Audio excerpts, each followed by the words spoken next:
Julio Alaphilippe s'impose. Les héros ne meurent jamais. And now today Pogacar.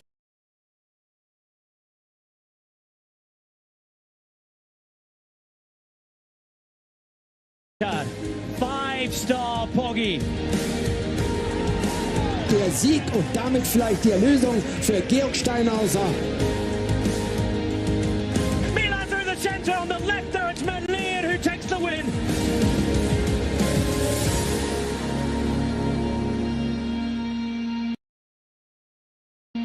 Hello everybody, and a very warm welcome to the final 3 big days of this Giro d'Italia. We're in the northeast of Italy, in Friuli, a region mad for this sport. The blue flags will be flying everywhere. There'll be plenty across the border from Slovenia.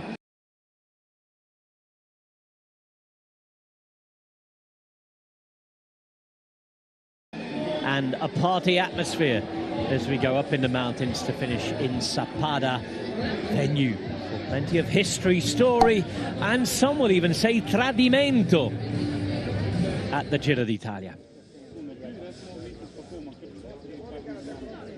That's coming up. But yesterday was a big day for the sprinters. Let's review it.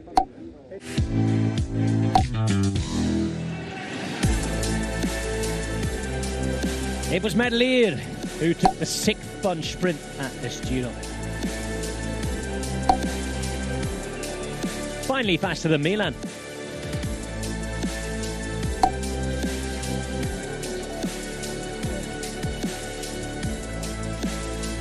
I said before Giro I want to win more than one stage, and now I have the second, so Giro is good.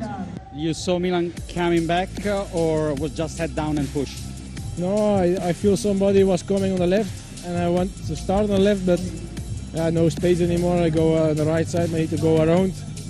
So I know, and then I saw it was Milan on the left, and I jump, did a really good jump. It was necessary. Now is Milan 3, Medleer 2, and there's Rome to come, so you can tie him. Yeah, it will be nice to have 3-3, but we will see. What do you think about Johnny? He's a strong sprinter. We have a bit the same qualities, I think. We can go from far on. And yeah, we saw already the sprints we did. The first sprint I won, we start from far. The second sprint where I was disqualified, he was coming from my wheel like today, but today I can take him. There was visual disappointment, mainly for Alberto Dainese, a local rider finishing 4th yesterday. For once, also a little bit of disappointment for Big Johnny. Milan already won 3 stages. He's got the Ciclamino, but he was beaten into 2nd.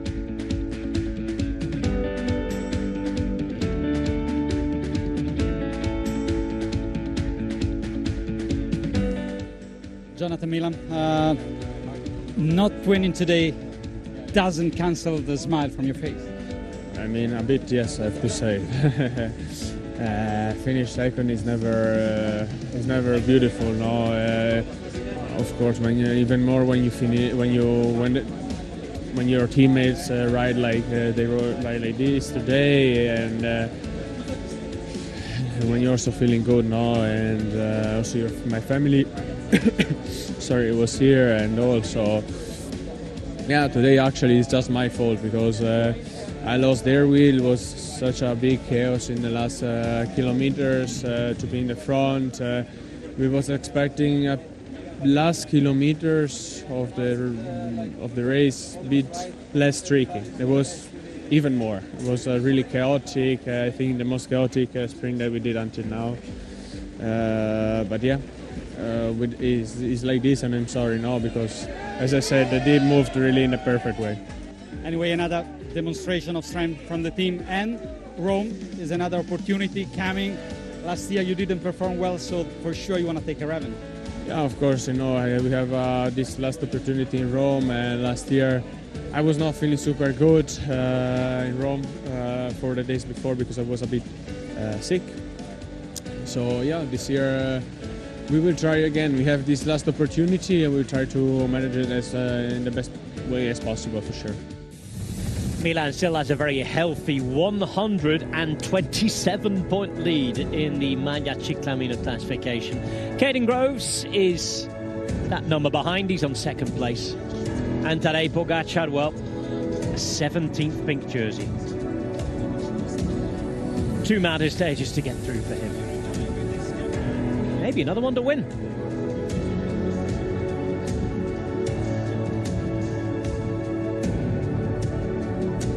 Yeah, tomorrow is not super hard stage, I think, but yeah, I don't know it really well, so let's see what holds for us. But yeah, we just try to survive it as any other day, and then focus on also on Saturday and Sunday. It's a big one Saturday, Monte Grappa, close to the Slovenian border. Our colleague Alberto Contador, he did the recon on Monte Grappa today. He said it was one of the hardest climbs he's ever done, top 5. How well do you know Monte Grappa? I never rode it, but we will do it twice on Saturday. So yeah, I'm looking forward to it. It looks, yeah, it looks amazing, hard climb, and yeah, I'm looking forward. You might want to have a chat with Nairo Quintana, who won a time trial up there 10 years ago. Tadej Pogacar leads by 7 minutes 42 seconds.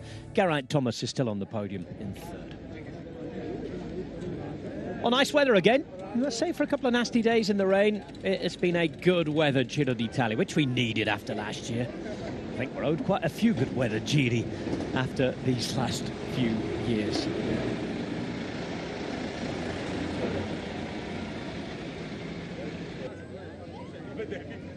A lot of attention around the UAE Emirates bus. This is the closest to Slovenia we will get.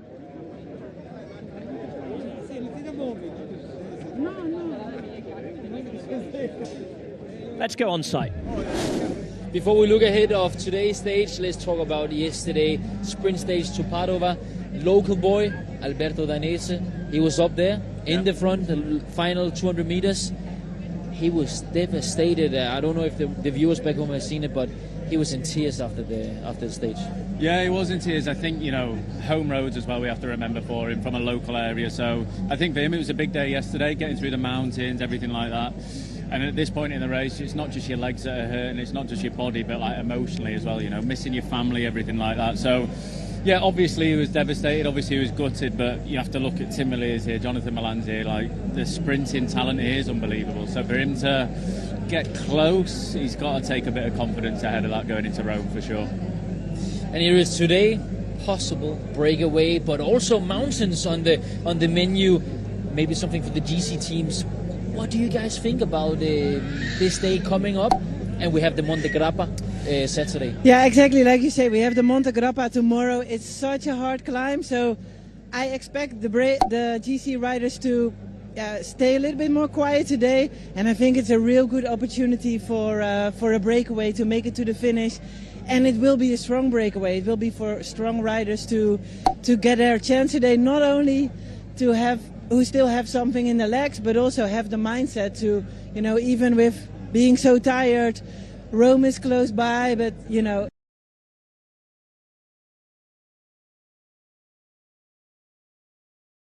Something he might try and, you know, put the pressure on his team, might try and make it harder than it should be in preparation for tomorrow.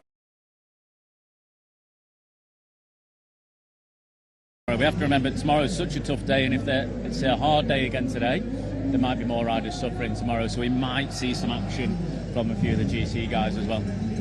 We are close to Rome, but let's see if we have a new team to win. Let's remember that we have only had 9 teams who have won in the Giro. Maybe we'll get the 10th and a new team to win today's stage. We will see. Oh, they're starting early there. Sack the coffee off. Pink bike, not the only one around. Tadej Pogacar is on the other. And yes, the Pogacar fans from around the world and his home nation are in as well, as there's a bit of local dress on show too. Plenty of culture and party at the Giro d'Italia, as we're in the far northeast of Italy today in Friuli, where, like everywhere, they remember Marco Pantani.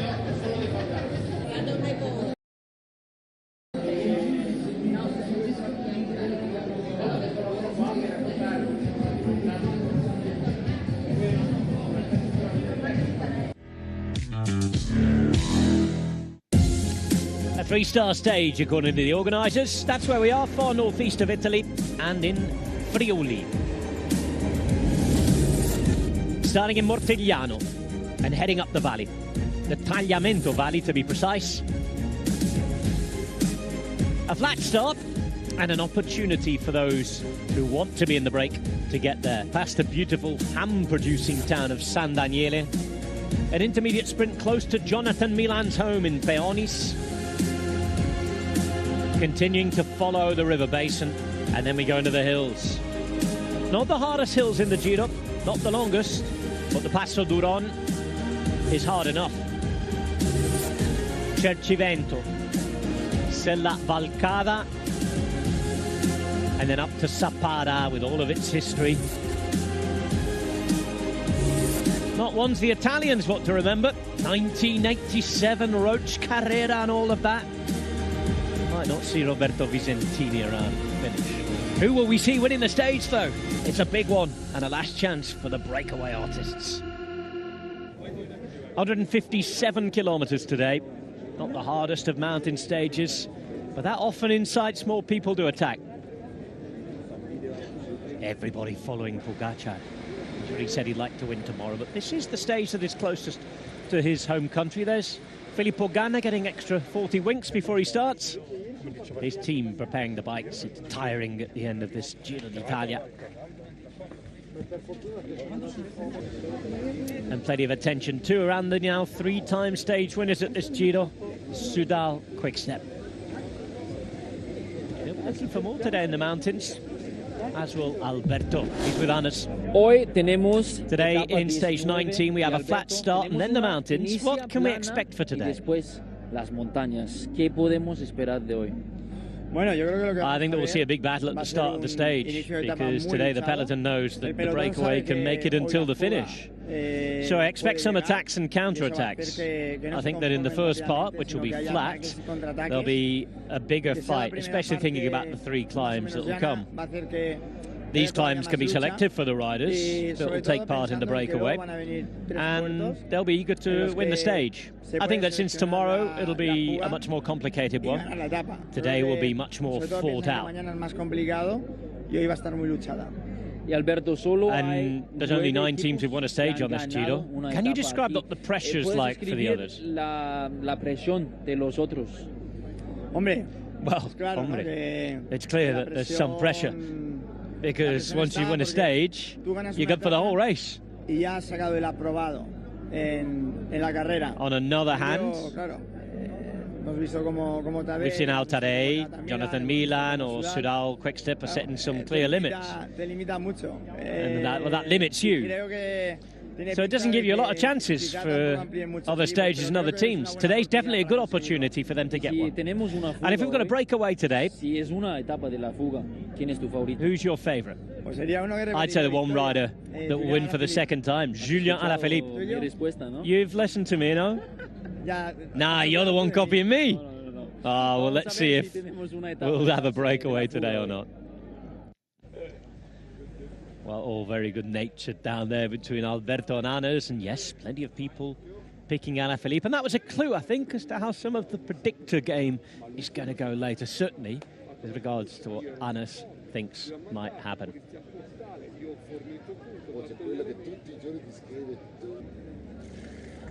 Bidons are ready. Big day out. This man knows about a big day out or two. Il Delfino di Bibbione. Franco Pelizzotti.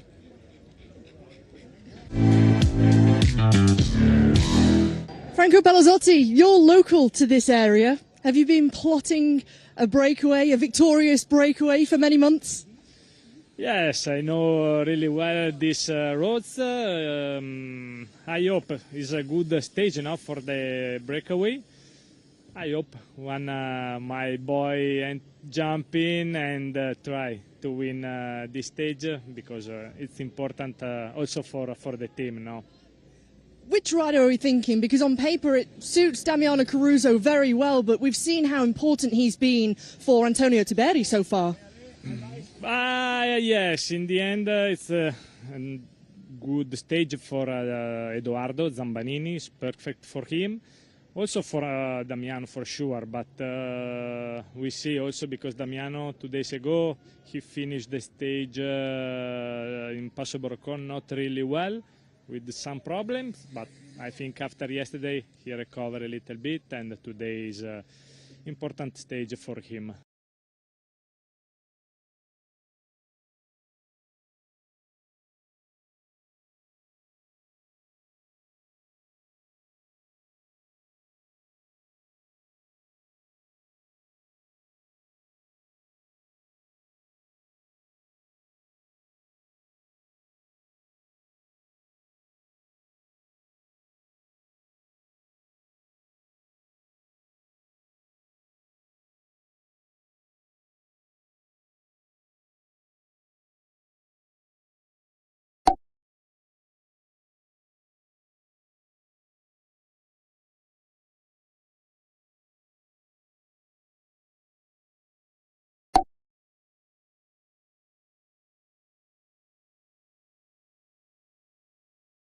A bit of a target on his back. He won't be let off the leash quite so easily.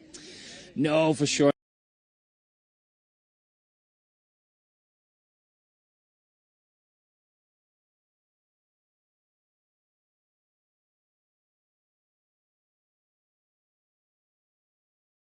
Not, and also he's tired. It was a big day for him, winning in the Dolomites and very.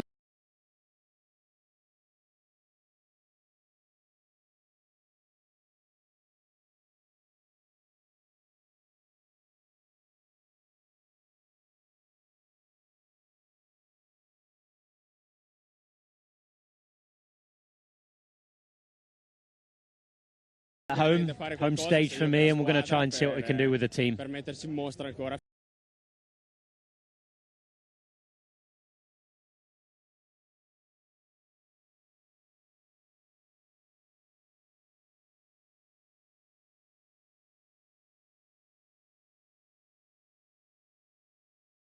We'll see if we can try and show ourselves off to the end. Wow, how's it exciting to you, this stage? Yeah, it's fantastic. It's really emotional to be here and exciting to be here at home. It's really special and particular. And of course, how much have you suffering to get through and to see everybody here? Yeah, it's frustrating, more mentally than physically. And well, yeah, well, I've been trying to stay here and to be out there, but we can't do anything. But we're going to keep honouring the Giro to the end. I was talking to Alberto as well, and if you're good, you're going to try. Yeah, of course I will. Yeah. Good luck. Well, he's one of the Italian athletes that street honours.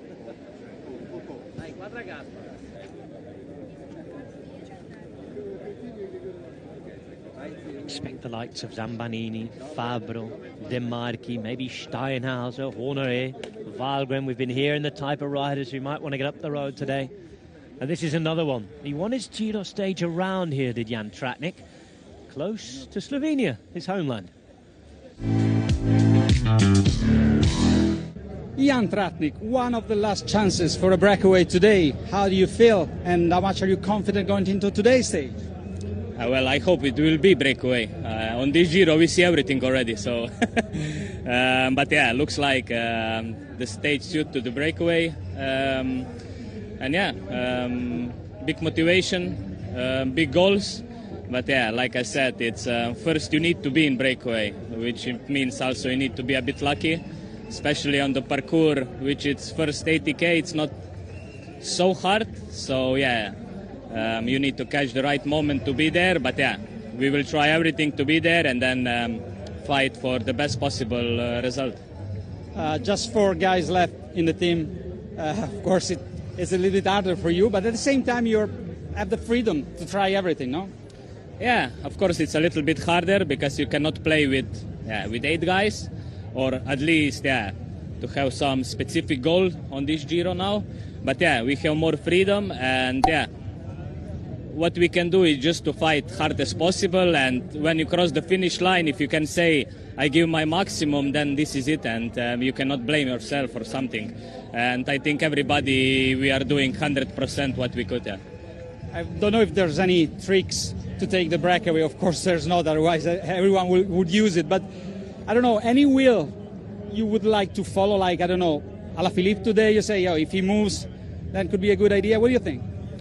Yeah, for sure. There are many riders which you need to look for because they would also like to be there. So it's Alaphilippe, Narvaez, that's that kind of the guys. But yeah, it's quite flat start, so that also means that more riders can jump in the breakaway, because if it's climb, then it's already the reduced riders who can follow the wheel, and this is today a little bit tricky, but this is how it is, and we will fight, and in the end I would just like to finish the stage with a smile on my face, and doesn't matter what happened. Good luck. Thank you. Plenty of smiles, I'm sure, for Jan Tratnik. That kind of guy. Another one you can put on the list to definitely try and get in the break, but as he explained, it's not easy. This is what it looks like down in Mortegliano. A little late in starting today. 10 minutes or so we should have started to go. An issue the other day with spaces at sign-in for the bosses and what have you. Sort of thing happening again today. There's Jonathan Milan, big day for him today. Not in terms of him going on to win the stage, I'm sure. I think we can probably rule that out given the finale. But he might want to be up the road to give a wave to those who are watching him on.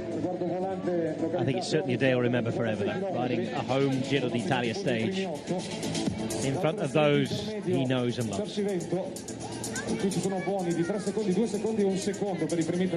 Autographs on the front.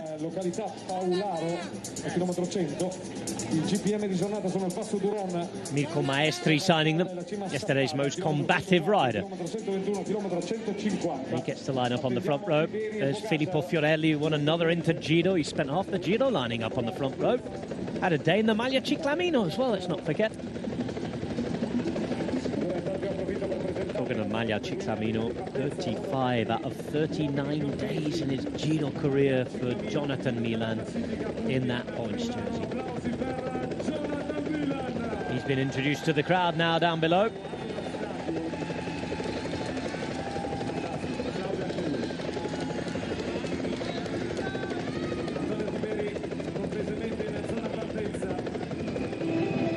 So far it has been the fastest Giro ever recorded.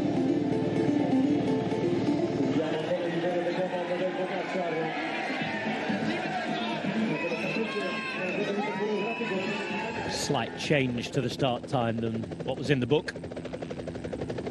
Changed by 10 minutes or so. Communicated yesterday in the race communique. Oh wow, we've got some tourists up there. I'm glad they're all visible. Don't look down.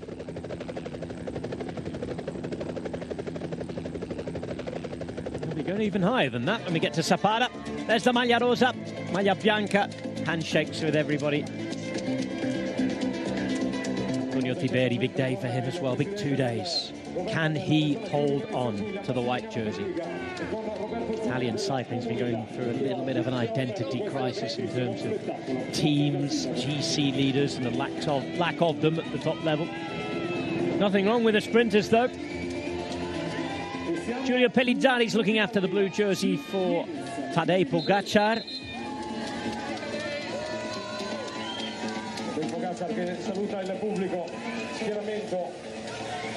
Oh, well, in terms of the points, there's no chance to take that jersey back off him today. That will be Pogacar's as long as he finishes the stage.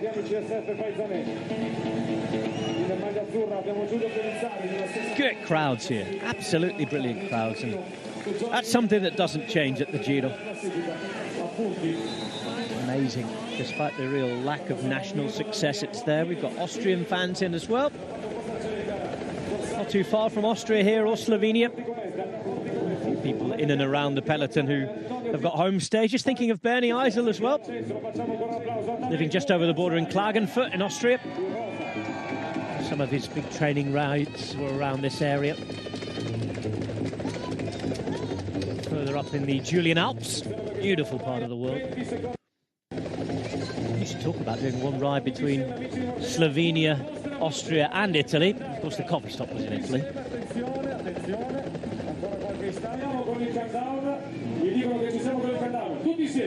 And we're all ready to go for the countdown to the neutral start.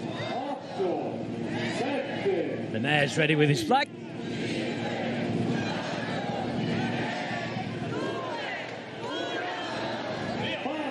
And the rider's ready to put on a show. Mortegliano ready for the start.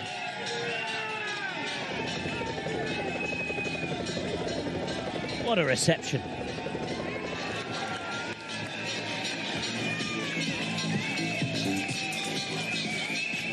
Even the local restaurant there has made its own sign as a homage to the Giro. Slovenian fans are in as we expected. You'll see plenty of those blue flags as well.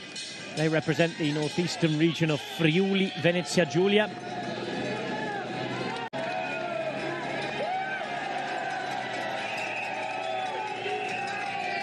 It's like a homecoming for Jonathan Milan.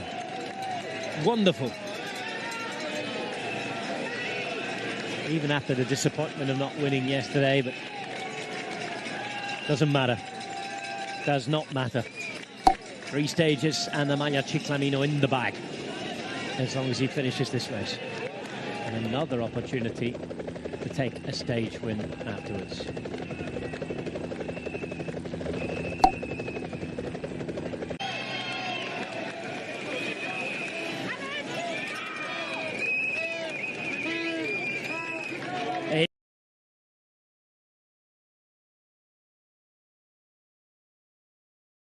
It's going to be a big fight for the break today. I'd be very surprised if they rolled off and there was not much happening. Oh, the hair tops are there. Everyone else better be careful.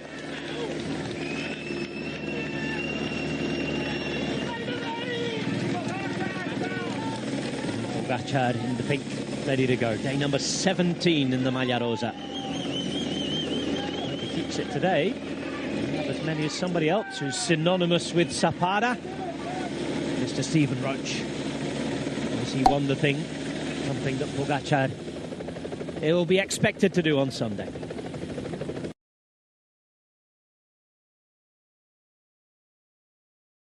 This is his lead, 7 minutes 42 over Dani Martinez. 8 minutes 04 in front of Geraint Thomas, who's looking to finish on the podium for a second successive year. Ben O'Connor's there in 4th at 9:47. Lost a little bit of touch, didn't he, with podium. He's got to be wary of that 4th place with Tiberi now less than a minute behind. Arendsman on the up as well. He's 6th place at 11:10. And you've got Balde, Rubio, Zana.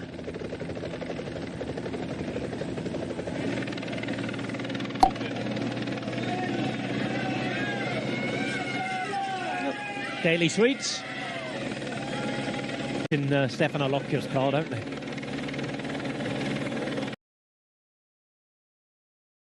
Maybe he's trying to get rid of them to all the riders so he doesn't eat as many throughout the day. There he is, race director. Flag already out, 600 metres to the start.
into Friuli for stage 19 of the Giro. The last breakaway bonanza, perhaps.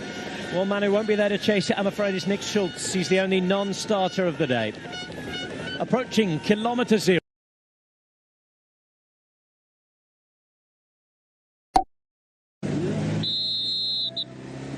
It's been the fastest Giro d'Italia ever so far. 3 stages from the finish, a mammoth 42.4 kilometres per hour has been the average speed. 2.3 k's an hour, fastest than the fastest ever recorded one. And we're off to a quick start again. It's Bais who's on the way, not too far from his home here. Today promises to be a massive opportunity. Maybe Sean Kelly, the last opportunity. Certainly, and this is going to be a big mix of different style of riders. You know, the climbers want to get in here because of this final here, and if the break does get away with that advantage, but you're going to have a lot of the big men as well, as we can see. You know, the rollers are going to get in, the strong men. So yeah, it's going to be a complicated one, and there's going to be a lot of movement here. And at this point in the race, you know, you do not want to do too much in the earlier part, not to be, you know, jumping around after every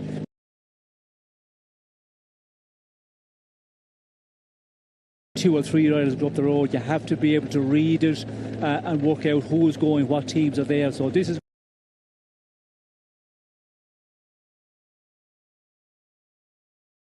going to be a tactical one as well. You need to have the legs. If you're totally cooked, then you can't be in this one because it's going to be rapidly fast. You can expect Tratnik to try. Last chance for his kind of rider.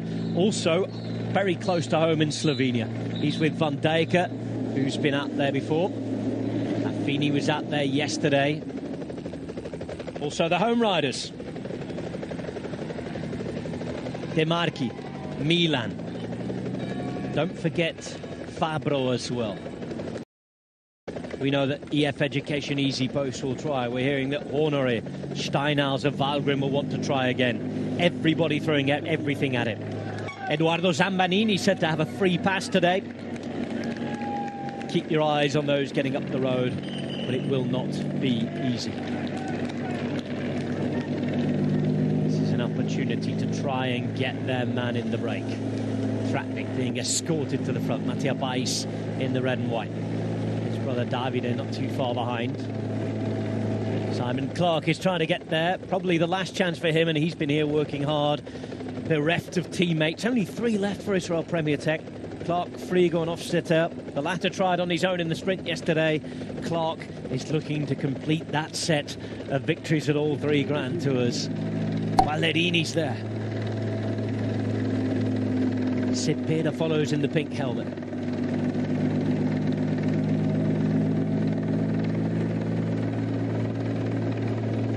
They've been riding so quickly so far at this Giro d'Italia, but Dan Lloyd tells me they've delayed the starts by 10 minutes today and tomorrow. It's been incredible, the speed, hasn't it, over the last 3 weeks? Well, this has been a rapidly fast Giro, and we did hear from our men on the ground there, Contador, and yeah, to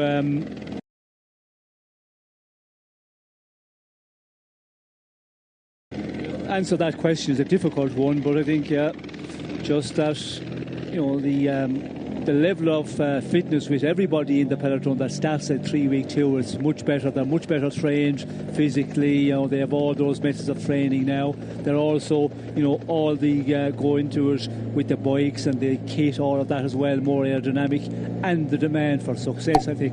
That is a big one. And you know, when a race starts out rapid, and this Giro did start out, it was very aggressive, and of course it was a parcours to make it that way. It's just continued on, and that is sometimes the case. You know, sometimes in the 3-week tours you might expect the first day to be a big fight, but then there's a little bit of waiting game, and you get a number of days like that, but not at all in this Giro. Ryan Mullen of Bora Hansgrohe there. Mullen is an Irishman.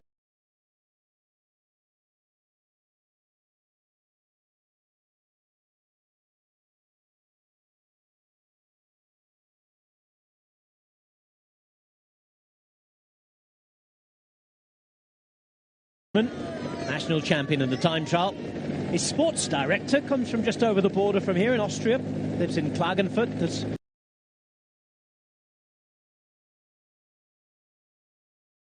Bernie Eisel. Some of his extended training rides to bring him into both Slovenia and Italy.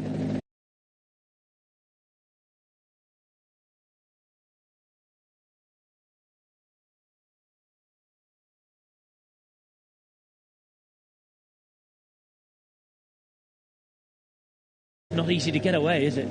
No, it is not easy to get away, but we can see we have a good group here, and Ryan Mullen just off the front of this pretty big breakaway, and this is an opportunity to try and get organised very quickly, but we can see more teams wanting to come across, and you know, that like look is that Groupama rather, and there's a lot of teams here. You know, when you look at the teams that have got nothing at all and haven't been really in the race in the big breakaways that did go all the way, haven't been up there at all. So yeah, this is an opportunity to try and get into the breakaway first of all. As we can see there, a little bit of it, you know, a push, trying blocking off the front of the peloton there. Riders almost getting pushed onto the grass at the right hand side of the road, but again, maybe put the pressure on in the general classification as Foss is here. 10 seconds for the small group at the front.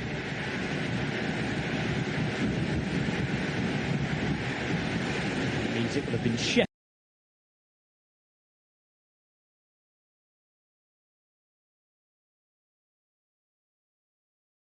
pushing on. Two riders who have a similar looking style when looked at from the app.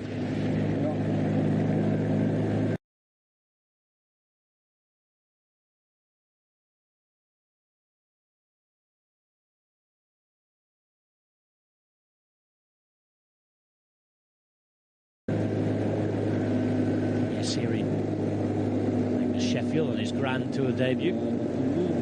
Attila Valter in this group, Lorenzo Milesi as well. Piccolo yet again. This is Horler. Affini we mentioned. Ryan Mullen. 11 seconds. Trying to talk to each other, get organised quickly.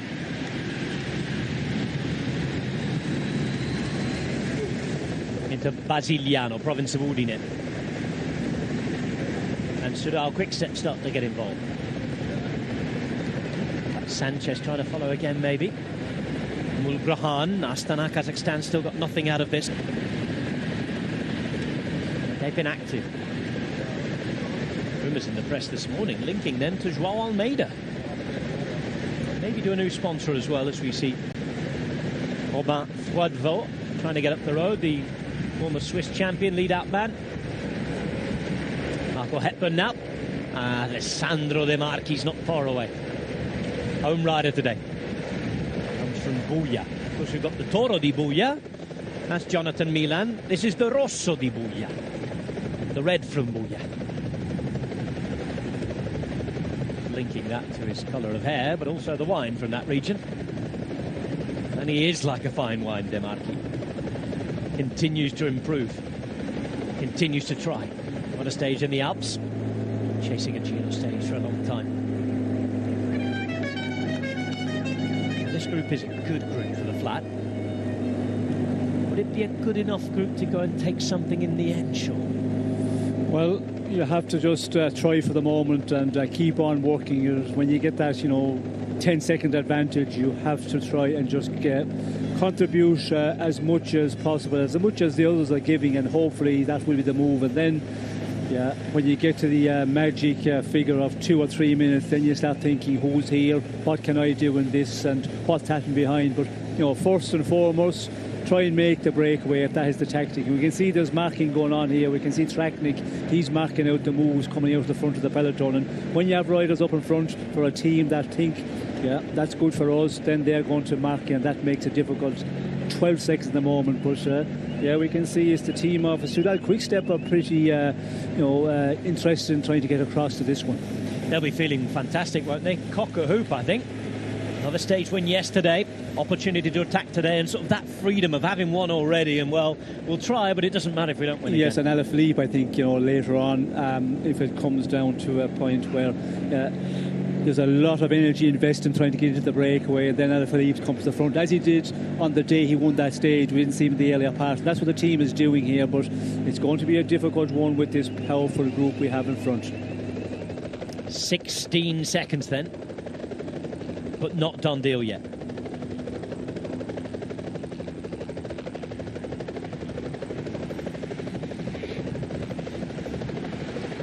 Basigliano, province of Udine.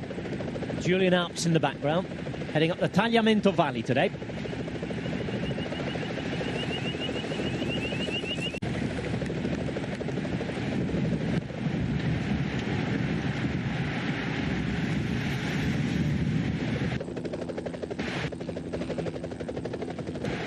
Tratnik again following. Alpecin de Koenig still looking for their victory and yet to take one.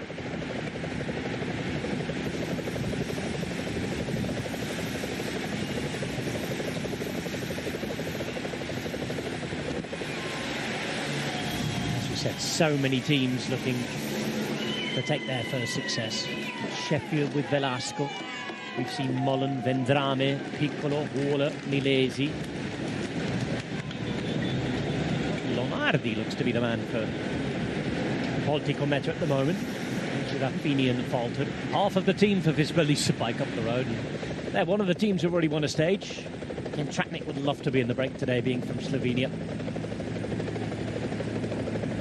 The area in Friuli where he won his Giro d'Italia stage. Gorizia it was a few years ago. Lula again, we know that Alessandro De Marchi is desperate to be up the road today. Robbie McEwen joins us. Buongiorno, Robbie. Buongiorno, Rob and Sean. Ciao. And, well, it is on. What I just noticed here, as you mentioned, Jake Lula getting up there, Alessandro De Marchi, was Caleb Ewan that closed the gap to a little group that was on the counter-attack, and that is exactly what you need today. All hands on deck. Every team who was thinking about having a rider in the break, it's not just that rider or two that you say, okay, you two go for it. It takes everybody to help form the move, block things off, shut a gap, reset the whole thing. And at the moment, this is going to take quite a reset. 16 seconds for a group that's this strong on the flat. I guess the good news is, if there's any for riders who have missed it, is there's only a few riders here you'd probably back to get all the way to the finish. And there's still plenty of teams who have missed it as well. You'd be looking at the likes of Sheffield, Velasco, Piccolo, maybe Milesi and Walter. Vendrame on a good day maybe, but again he's going to have to climb like he's never climbed before. Yeah, so I think so much ambition left back there as well. If you've no ambition now, with so many teams having nothing, then what are you doing here? Of course, another thing is the legs, and they're tired. Let's not forget that. Yeah, well, it's at this end of a Grand Tour, on a day like this, trying to get in the break, it's yes, the legs have got to be there, but it's also a case of a bit mind over matter. You've just got to force it as much as you can. No, the group goes off, but it's closed down. Welcome back, everybody. Big day on the Giro d'Italia. The last chance for a breakaway bonanza, maybe. 22 seconds for a good group off the front. Sheffield, Velasco, Mullen, Vendrame, Piccolo, Paula, Milesi, Lonardi, Affini and Walter. Right turn here as we're going through the province of Udine in beautiful Friuli in northeast Italy. Not done yet. 145 k's to go. I'm Rob Hatch, alongside me Sean the King Kelly and Robbie McEwen, Mr. Green Jersey himself. And Robbie, well, hills today. Lots of memories of Sapada. We'll talk about it later on. Roche Vicentini, more recently Yates, before he then...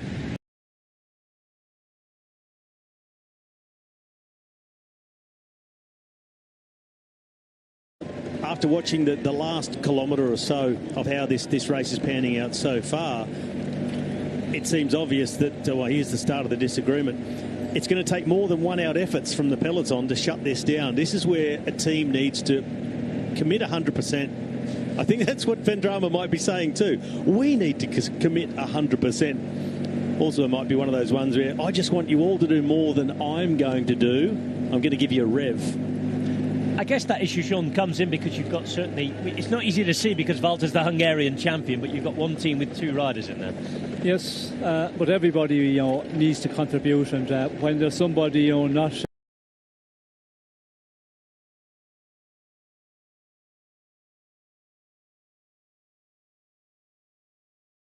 That is the problem, and then the discussion starts. And yeah, you can see why, because the rate they're going, like they're giving it, full gas at the moment. So everybody needs to be on deck here and to do that pull.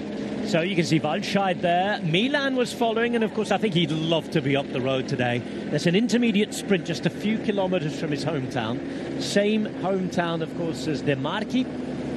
But at the minute it's Plapp and Waldscheid who are getting out. And a reminder, it doesn't look like it again, but they're teammates, Robbie.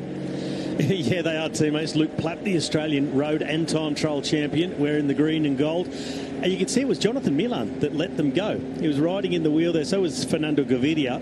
But they've got teammates up the road. They said, well, instead of following this acceleration and dragging the peloton that little bit closer, sit up, let them go into no man's land would be the idea that those riders had by letting Waldscheid and Plapp go. But an opportunity then for those two to try and ride across. But often on a stage like this, in a situation like this, it doesn't take long for someone to just jump out of the peloton, make the jump across the gap. And even though there's little splits, effectively it's just going to close it down. Bit of wind blowing as well here, Sean. They're across the road. Yes, it looks like there is a little bit, but when you're going at this speed, you need very little at all, and it just it does affect. And you can see the way they're riding. Maximum shelter at high speed. We talk about the drafting behind the rider. That is major important when they're going like this. Keep your eye on this man. Adam's already sent me a couple of messages. He's on the motorbike and we'll hear from him, but he's been saying that Tiberi's been close to the back. There he is on the radio. He's smiling away. Doesn't look like there's a problem, but maybe one to watch. 66 just in front of him is Tranchant. There is Tiberi. So much easier sitting in the position that he's in, back of the peloton. It's not that he's going as fast as the rest of the peloton, but it's a much more even pace. When you're sitting there at the back, you don't get those big variances in speed. Like, he's now jumping off the front.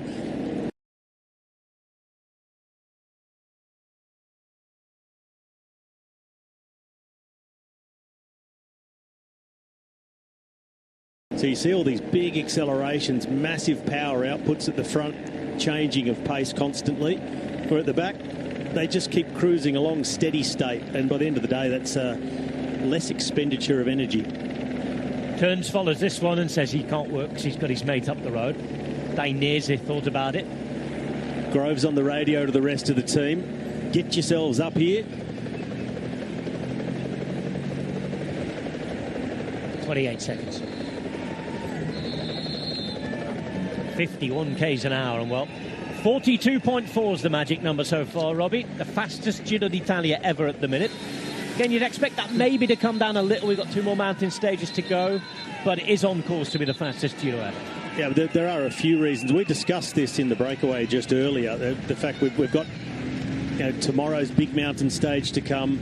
The first drag down the average. But the big thing that Dan Lloyd pointed to was that there's 10,000 metres less of climbing compared to last year's Giro. Marcellusi, and he's got Milan on the wheel. Milan, a 35th Ciclamino jersey today, Sean. He's only ever raced 39 stages of the Giro. He's got a great record as being the best fast man already.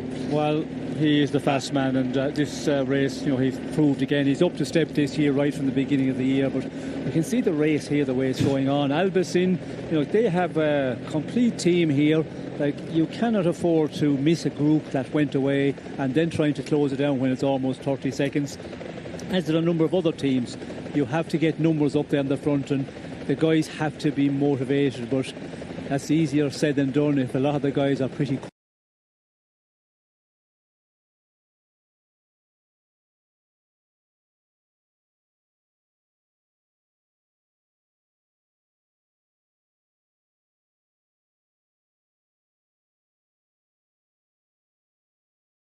Situation we've seen going on over the last 15 kilometres.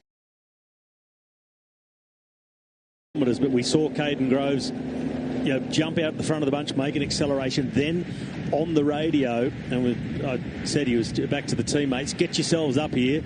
This is the moment we need to make a team effort. And that's exactly what they're doing now. So basically, the Alpecin de Koning sprint train is on the front of the peloton, trying to pull this back to try and hopefully for them launch the likes of Quinten Hermans or Nicola Conchi up and into the break. Yes, and I think they'll have to get an earful from the GS that they haven't got anybody. Because when you look at the riders they have got over this sort of terrain, you would expect them to be able to filter men into the breakaway. And if you have a rider up there who's not the right one, then he can start, sitting on and causing the problem, deorganise that breakaway and hopefully come back together and you might get the man you need up there.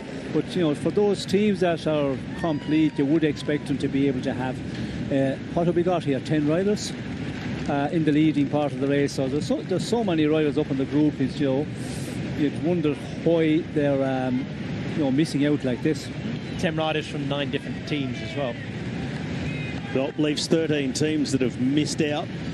And I just saw from the helicopter shot Alpecin de Koning setting the pace, but then disruptors getting in between. There was one of the riders from Visma Lisa bike, I think it was Tim van Dijk, just getting in between out of the roundabout and then sitting up, and it just takes the momentum out. But back of this group now, He's not the one they want in there, is there? No. So he may have got the word from the team. Good that you're represented, but it's not exactly what we're looking for. You'd be maybe looking more at likes of a Sanchez, a Barta, maybe a Quintana, although it's not as hard maybe as he would like, but, good climb in the end. I think you'd be looking at those riders, wouldn't you, Sean, for Movistar today? Yes, well, you would look for more of the riders that can finish over this sort of final we've got, but unfortunately it's a difficult one for a lot of those guys that can do the final. This sheer speed at the start and the big gear stuff, high speed, very difficult for them to get into the breakaway. So it's a complicated one, and we've seen a lot of tactics out here at the start of the race, but it doesn't work out for the riders. And we did see, I think, the team of Soudal Quickstep, they were trying to close down, keep it together for as long as possible and see could they get somebody into the breakaway that can finish off over this sort of terrain. This is ferocious. It's like the end of yesterday's stage, Robin. Yeah, it's like a sprint lead out when you see the riders here on the front, like Edward Plancart, doing big turns at Max Walscheid, coming back towards the front again now, and that gap has tumbled from 28 seconds to 17 in the space of less than 2 kilometres, I think it is.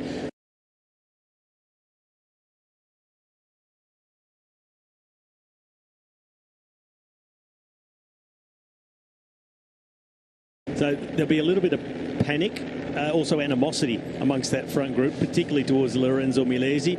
But that's teams' plans as well. When it's going to be a stage like this, hard fought to get in the break, part of the tactic of getting in the break is getting the right man in the break. And if it's not the right man, have someone there who can be an anchor like Milesi is, reset things, get the right man in the break. And look at about 8th to 10th wheel. You've got Pelayo Sanchez hanging around. Alaphilippe is there as well. That sort of rider today we're looking at, I think. Certainly on paper, it doesn't always work out that way, as Rolly's been saying. This is Danny Martinez. He might be looking to have a race within a race later and look to challenge on the podium and extend that lead to Geraint Thomas if he can.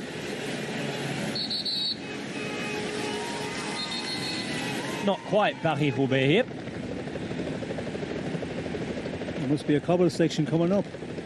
Maybe a few town centre clinkers. Maybe they covered it up with the new tarmac. It's lovely, isn't it, though, Friuli? Here we go. There you go. It's the Paris-Roubaix of Friuli. It's in Italy. You get that.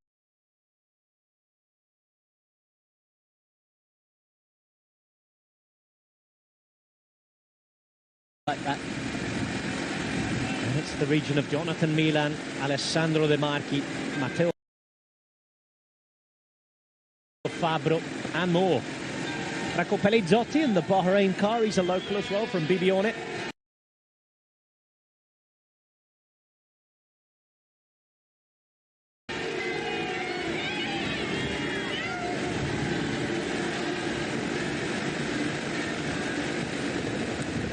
Lorenzo Milesi, under-23 World Time Trial champion from Movistar, still sitting on. And behind they are pulling like fury. 12 seconds now. That's all. Had gone up to just over half a minute, going through the glorious small towns and villages of northeast Italy. Friuli, Venezia Giulia. Tolling bells already, still with 135 k's to go. A nice sunny weather. Blanker's done a turn or two there, hasn't he? Wow.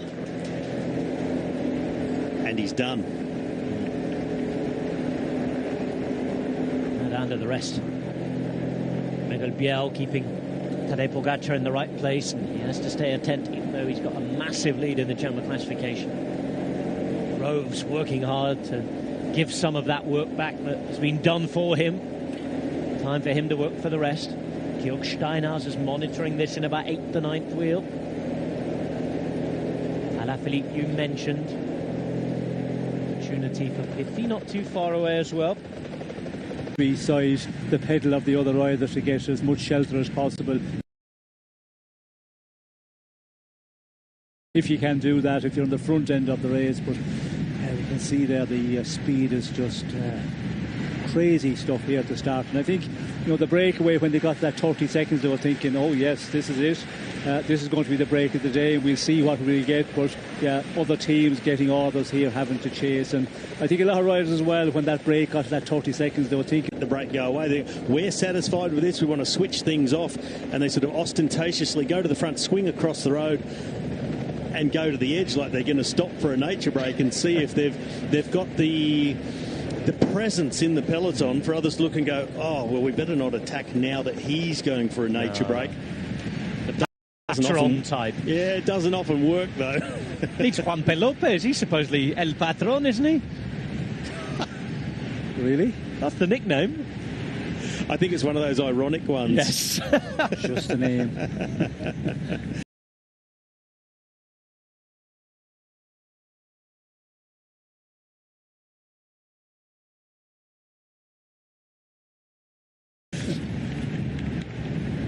Johnson's now at the front, 13 seconds. We saw Blancard on that last shot really going backwards after his fantastic turn on the front. Maybe Juan P. Lopez just likes to celebrate with tequila.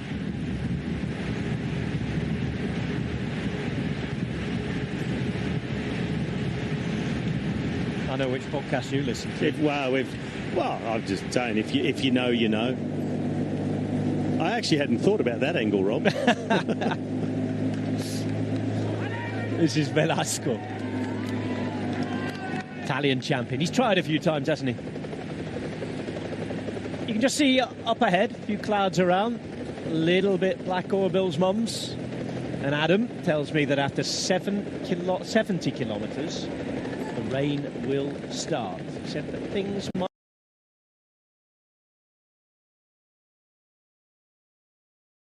might change.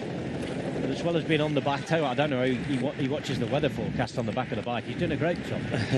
I'm always trying to keep up to date as well. Yesterday, okay, I got it wrong in terms of the race. The rain did come, but the race was too quick. Just over 132 kilometres remain of the 157 on the menu between Mortigliano and Sapada. A name that in Giro history evokes quite a few episodes, most famously in 1987, Vicentini Roche, teammates to energies and then to enemies. This is, instead of a big pull, this is now an effort to get across from Sutulin, a change in tactic here. Oh, well, it's done, it's dusted. The energy's gone out of this, that's that. They're waiting maybe to be joined, to be taken back. They're not getting on anymore. Yeah, still a bit of resistance. Velasco still coming through, but just people hadn't followed the wheels. Probably Eduardo Affini, Ryan Mullen, big units, big strong guys, time trials, sprint lead out man, and just trying to really do a big turn of pace. And there's riders in there just simply couldn't follow that at that moment. And then the momentum goes out of it. The peloton closes back in. And they've almost got it shut down. Almost, but not quite. They're probably being told, yeah, it's not going to happen. There's too many teams, wanting to contribute here on the front of the peloton.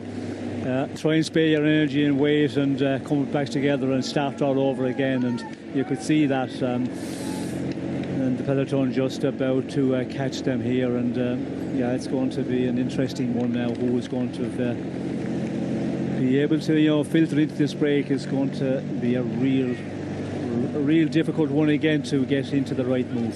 It's funny, the psychology of it. If you get out to 30 seconds, you're brought back to 12 or 13, they're losing morale, thinking, oh, we're getting caught. But if you've just left the bunch and you get out to 13 seconds, you think, we're nearly there, they'll break in a minute. And it could well be that this is as close as the peloton gets. It's that really, can be that tipping point.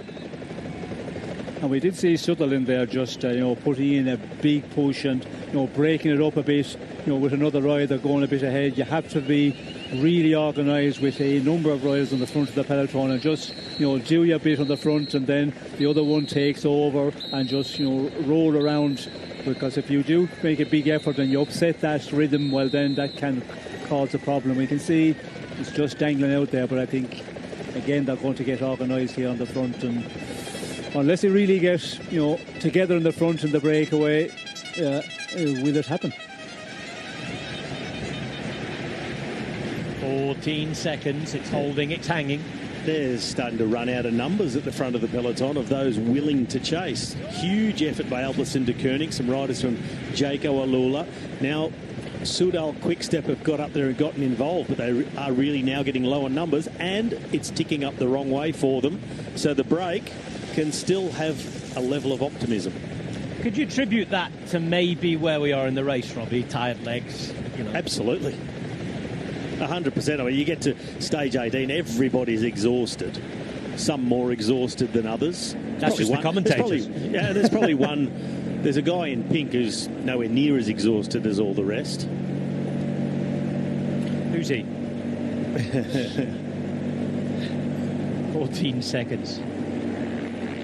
But that intent has sort of gone out of the chase. It's sort of one-out efforts and then swinging across, have a look around. But Soudal Quickstep getting a lot more.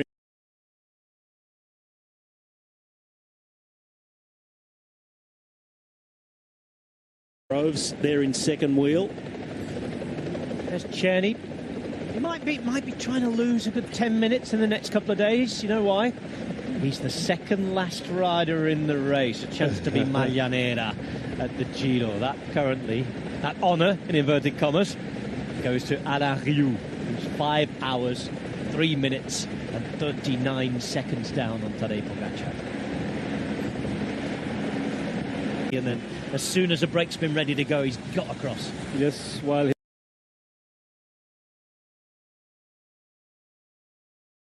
he has been in good ones, and he's able to pick the ones right. But again, maybe he's made a lot of effort to get into some of the breaks as well, because at the start there's so much going on those days. But if it's a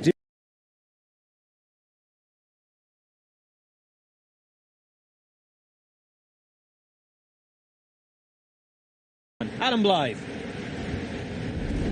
I'm right behind the peloton now, and the race is still on. You can see it's still happening. I'm just wondering and thinking something for the commentators to maybe talk about, maybe mention. We know on the days that suit the sprinters, the sprint teams control it. The day that suits the breakaway, the GC guys, the GC teams control it. On a day like today, for the likes of Quickstep, they have Julian Alaphilippe, one of the hot favourites for today. The other riders that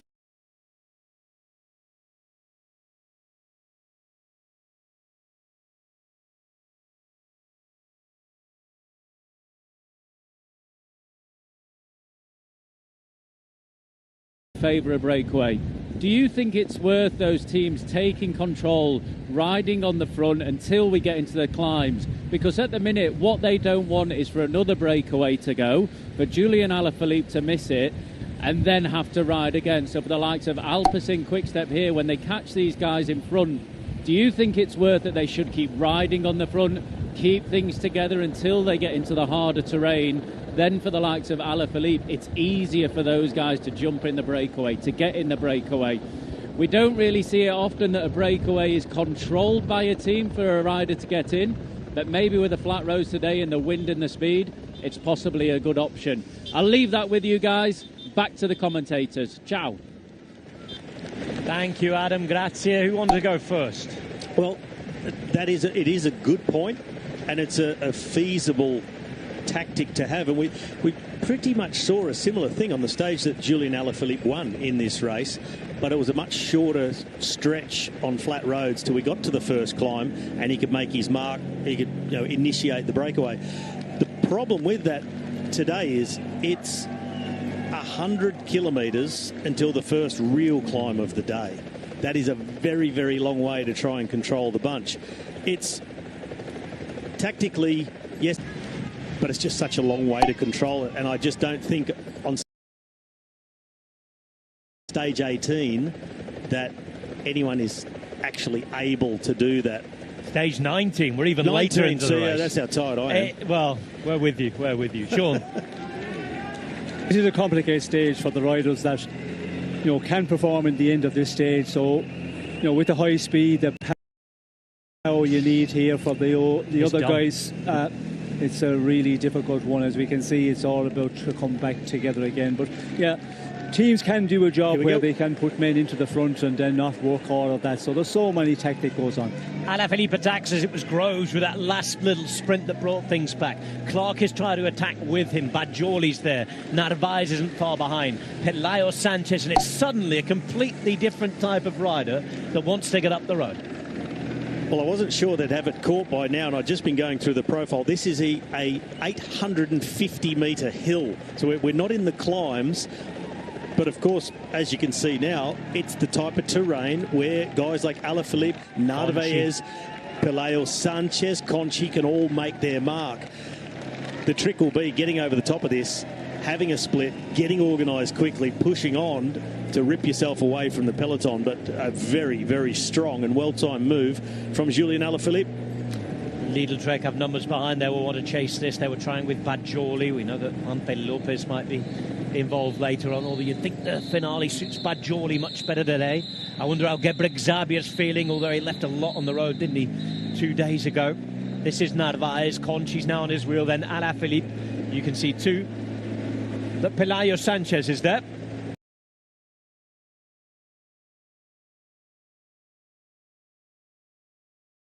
Side there, pulling it back. This is the moment that Alaphilippe came around with Clark on his wheel, but Clark, he just couldn't hack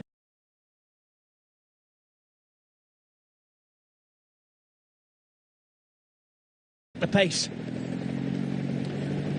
Not surprising. Well, he recognised the moment straight away. I mean, so tactically astute is Simon Clark, but when it's going like this, it's more legs than head at this moment. Hepburn going out the back, we're hearing as well, having done a lot to try and bring things back for Checo Alula. There's no Alessandro De Marchi in this group yet, but it's not necessarily the group that is definitively going to go. Still behind they fight. Polticometra there, and you can see again that there's a rider sitting on, looks to be Vendrame. Wow. This is hurting, and that attack from Alaphilippe, that stung the legs of a lot of them. And then there's another little bit of a slight little uphill here, and the rate they have been going, you can see back in the peloton, a lot of riders looking out but not able to make the move across.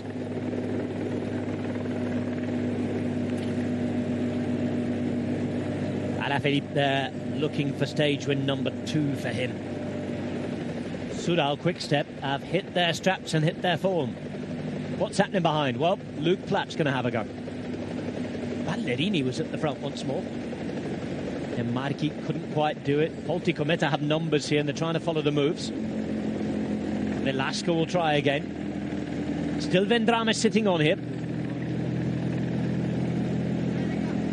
Already a winner of a Giro d'Italia stage. Same with Narvaez at this very race. Vendrame stage came a few years ago now. And now he's had a bit of a rest. He can come through and work.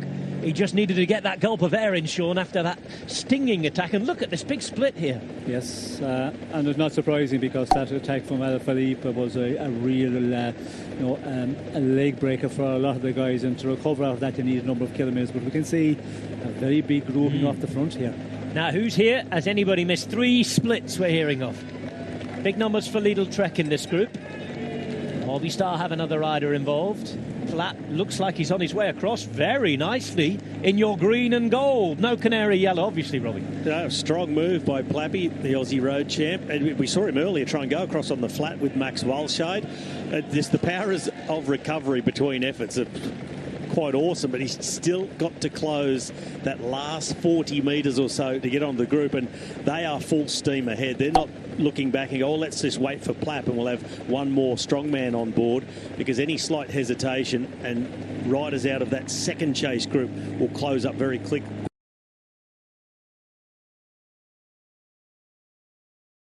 quickly as well. There'll be a lot of sports directors very quickly looking at this group chasing on the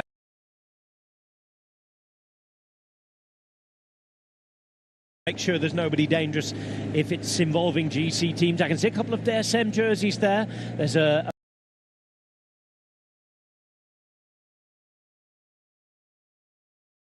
in this group. Hermans is the man from Alpecin. Ragogna.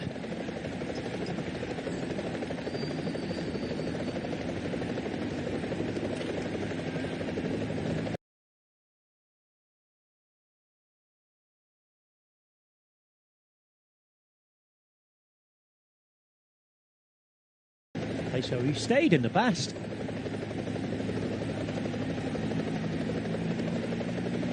Nine seconds. I remember it here. I think we walked down that street there after having a bit of dinner. Often stay in this area when we had the Monte Zoncolan stages, didn't we? Feels very, very isolated and quiet, but it's a beautiful part of the world.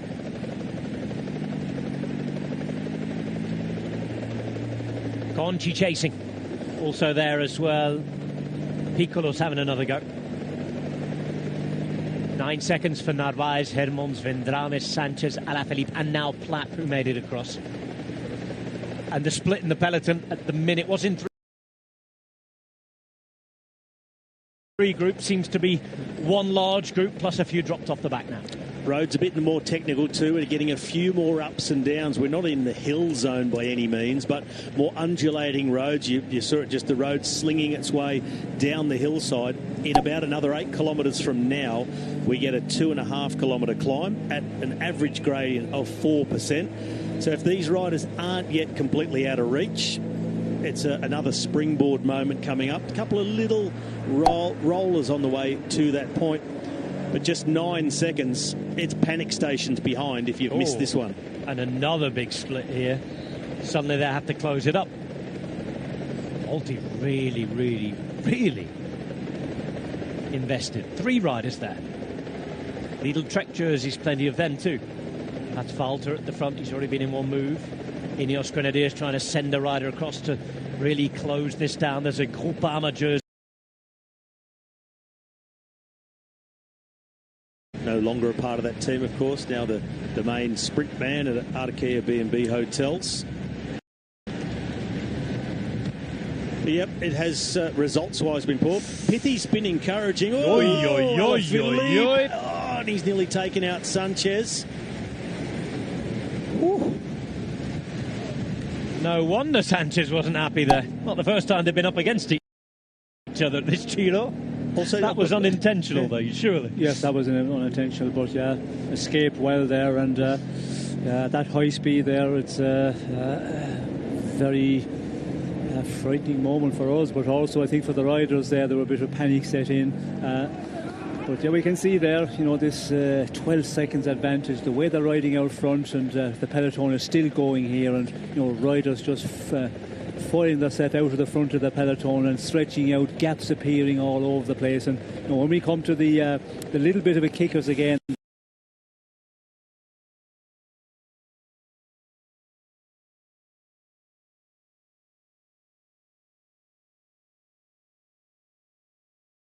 this is going to be, yeah,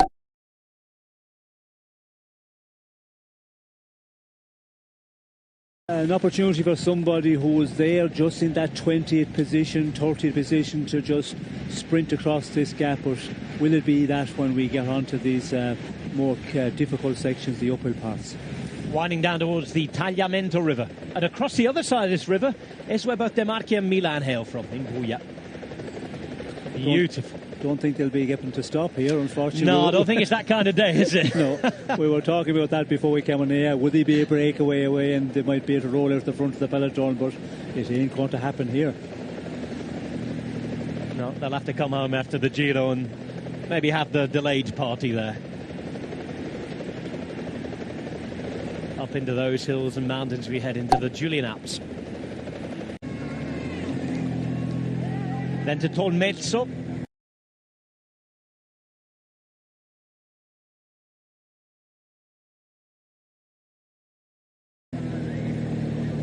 First serious climb today is the Passo Duron. They're starting to appear, those lumps and bumps now. 16 seconds. That next little split in the peloton is undone, coupled, stitched back together, and the attacks start to fly once more up the hill. We have been spoiled at this Giro d'Italia.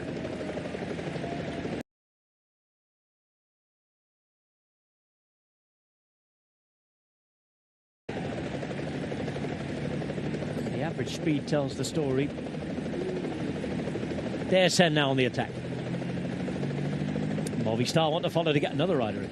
And again, Demarchi on home roads wants to make sure he's there. He's going to leave absolutely everything out on the road. Who knows, in his late 30s now, this could well be, let's hope not, because we love watching him, but this realistically could be his last ever chance to win a stage at the Giro. Could be, but there's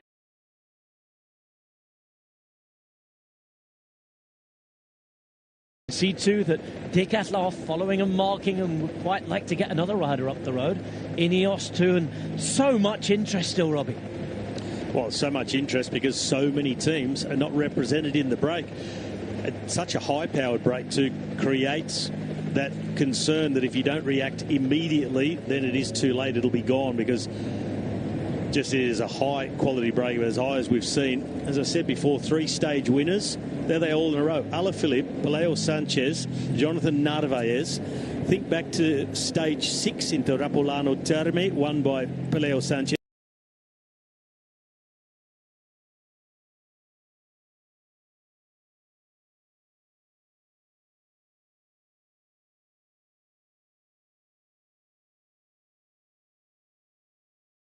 He was with Julian Alaphilippe and Luke Plapp here in the break. You'd be hard-pressed to just come up with a dream break for a stage like this that's more high-powered than this one. Well, they've got the band back together for a reunion tour, and they've added a couple of extra guitarists in there, 6 of them now. Vendrame, former stage winner. Hermans, well, he's been up there in some of the biggest races in the world. Won a great stage in the Basque Country recently. Also on the podium in Liège a couple of years ago.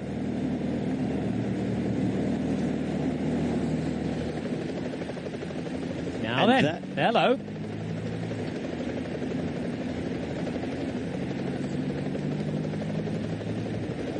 Surely not. I might as well start now, Rob. I was just about to say your face is going to be a picture. For those of you, well, you won't know. Here we go. That's it. They were listening to you, Dan. Daniel Lloyd was due to come into the commentary box in about 3 kilometres' time. Thankfully for him, that was completely not what we're expecting. And, of course, the riders aren't having it. We're too far into this Giro. Sean, there's nothing left for grabs, hardly. And if there's that little bit extra left in the legs, you've got to squeeze it out. You have, but you have to do it at the right moment. If you allow the breakaway to get away, and you're a team that want to be in the breakaway, 26 seconds, it's a difficult one, and there's also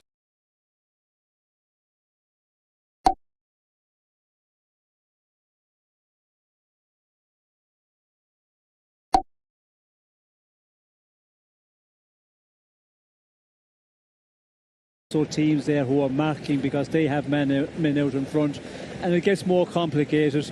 And of course, you know, at this point in the race, nobody have got, you know, that huge energy to make a, you know, this big effort to get across. And they're still trying here. And you know, Alkea there, you see, you know, they have quite a good few riders left. They have what, 3 riders missing, have abandoned the race, but they have some, you know, riders that are capable of doing this. And but yeah, to do it at the right moment, that's where it's really important. Champion Milesi just putting the anchors on. Juanpe Lopez will try, and now Decathlon will mark behind. Ben Swift was watching proceedings. This is Marcelluzzi trying to get across as once again we cross the tagliamento.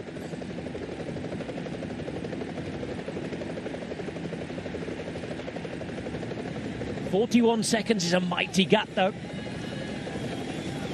Well, they've just been handed nearly 25 seconds for free with all that hesitation, that shutting down. I don't see anybody crossing this.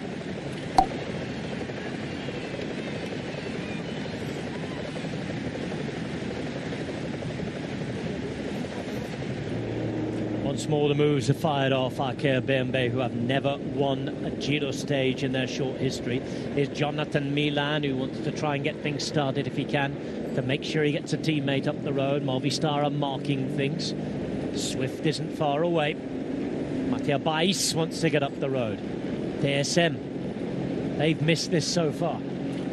And Milan, well, maybe somebody with his power. You know, Lopez, he should have been watching Alaphilippe, those guys. You know, it was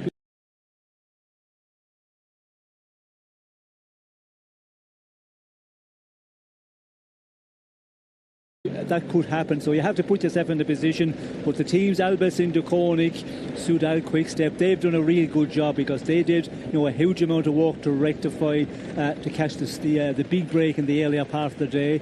But yeah, you have to be able to read it as well, and it's always easy when it does happen, but to forecast it and to read it beforehand, yeah, it's only the riders who have that, just they can feel that and they know when the right move is going, and when another Philippe moves, bang, you have to be with him. Yeah, but it does sort of seem like justice, the composition of this break. Where you look at Narvaez from Ineos, well, he had a man in the initial break in Magnus Sheffield, so he's backed that up. Peleo Sanchez, he had Milesi up there, he's backed up his team to go. The other teams that are up there were the ones who led the chase after the first break, so they've done all the hard work. This could be the last chance for him, and it's what's missing.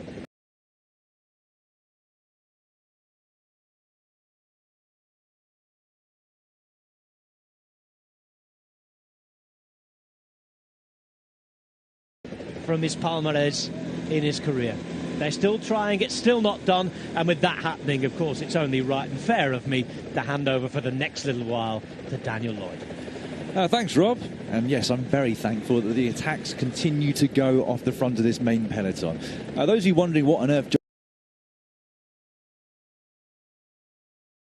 Jonathan Milan was doing a few moments ago, attacking himself, it's not with a view on winning today's stage, Robbie McEwen. I think he just wanted to keep the attacks rolling to make sure this gap did not get out of hand. No, 100%. I mean, it takes everybody from the team to make a contribution and do what's necessary tactically to try and get someone in the break. And we've seen Juanpe Lopez trying to make the jump and get away, and it was Jonathan Milan just making acceleration of his own just to keep things going and try and at least keep the break in check.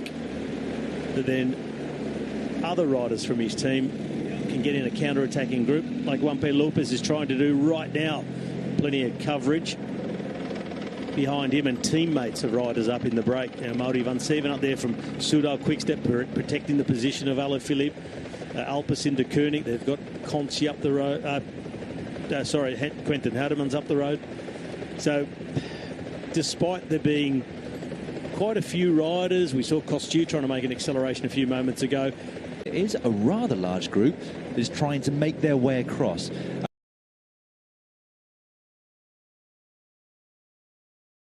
This an unclassified climb as we see Demarchi yet again trying to keep ensuring that the pace stays high.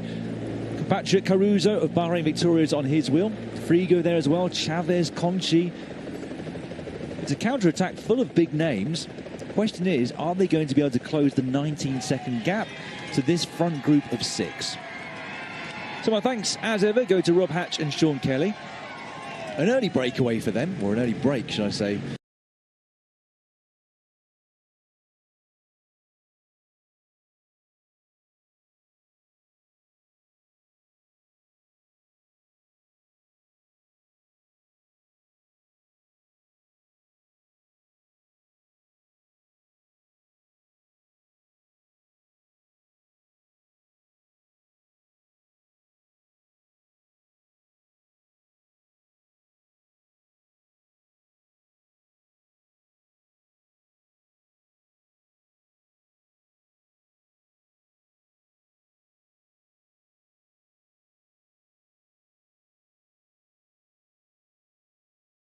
Just like today that they can't afford to miss out on. No, they can't, and they have to go all out to get in the break. Yes, they've got a stage win, and their GIRO is already a success.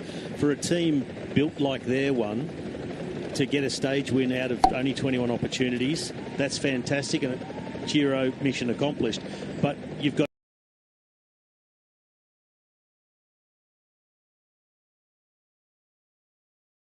to keep pushing. There's other riders in the team that want stage wins. Piccolo, Valgren, Chavez, Sapada. And yes, they would have had this one marked in the road book as an absolute nailed-on breakaway day. They were represented by Piccolo in the first break.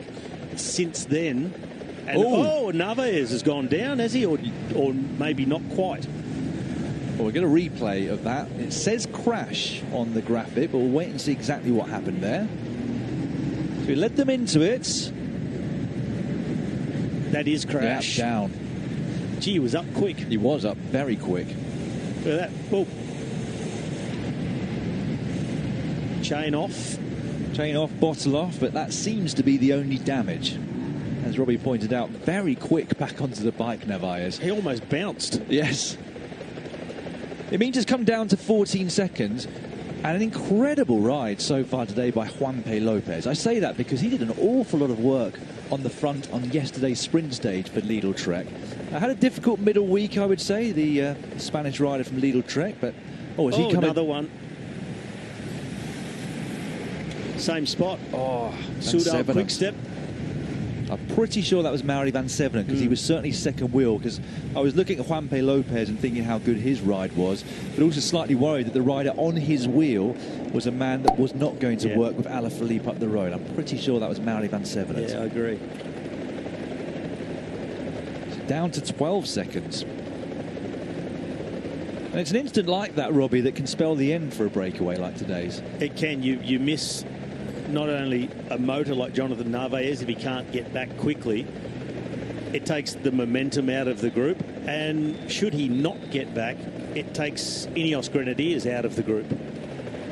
They do find themselves in the position of protecting Geraint Thomas, may not come to the front and be intent on shutting it down, but it just changes the dynamic, and that break needs everybody they got to be going 100% to stay out of the grip of the peloton. And I've just got a couple of messages from Adam out on the bike, and I mentioned earlier at 111k to go, 2.5 kilometre climb. It's quite tough. Adam sent me a message, he said, well, you forgot what flat roads are. I said, oh, no, I did mention this one. He said it is really, really hard. There's at least 10 guys dropped and out the back of the peloton. I was just about to speculate myself, actually. We've got word from the ground and Adam Blythe on the motorbike. Yeah, speculate as to how tough it must be at the back of this peloton, because not only has it been lumpy over the last few kilometres, there's also been a lot of twists and turns. That always strings the peloton out, even if it's not full gas. And it most certainly has been flat out over from the start of the stage. It has. Narvaez back, comfortably back, and swapping turns again.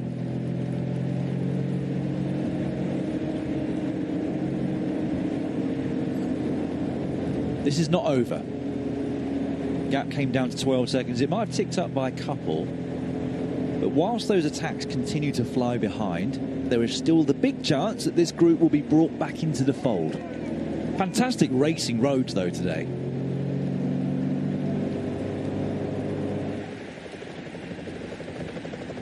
Now, they cannot afford more than a moment's hesitation. About 10 kilometres ago, we saw that. Only briefly, but the peloton across the road, no attacks, no chasing going on behind. And we saw the result of that was the gap increasing by almost half a minute.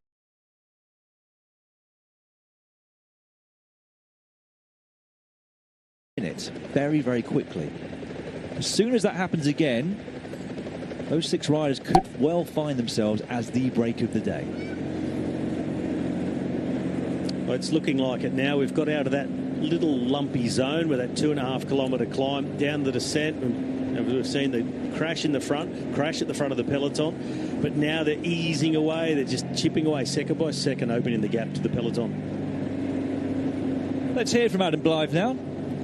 Sounds like it's been fast. Guys, this is a brutal stage. This is super, super fast. We've got riders just coming on that are getting back into the peloton now.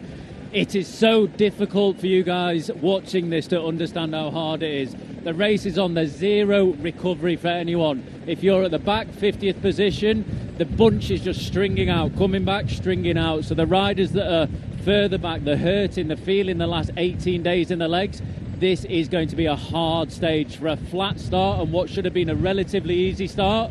This is one of the hardest that I've seen in a Giro so far. The faces of all the riders getting dropped on 200-metre climbs, getting dropped on 100-metre climbs. Every inch of road is hurting them right now. It is super hard, super fast, and I am happy I am on this motorbike. Back to you, commentators. I bet you are. What a privileged position to be in on a stage like today, to see firsthand just how fast it's been from start to this point. Coming up towards the intermediate sprint, but I guess a lot of those riders that Adam has seen coming out of the back of the peloton were those that had to do so much work in the initial stages to chase the first break of the day down. And we saw that when the junction was made with that first break of the day. We saw the likes of Caden Groves did a big bombing turn onto the bottom of that hill, almost like a lead out itself to close the gap. Within 500 metres of that hill, he was out the back of the peloton and having to chase his way back on. So that's at nasty moments if you've had to work on the front and the pace just keeps up, keeps going, the attacks keep raining down, and you find yourself just losing contact. It turns. He's got one of his teammates a couple further back. That's Jasper Stuyven, one rider from Polti Cometa and Groupama FDJ. So 3 riders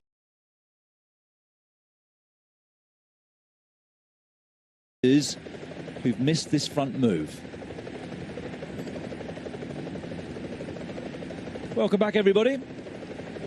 Got a group of 4 who are somewhere between the head of the race and the peloton at 24 seconds.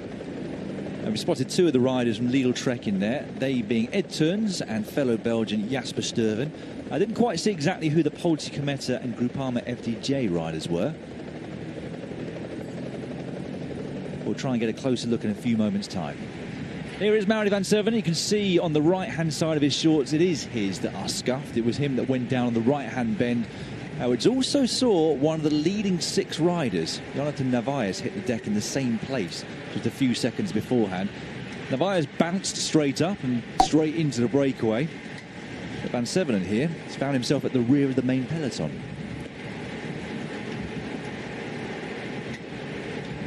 Doesn't feel like there's been a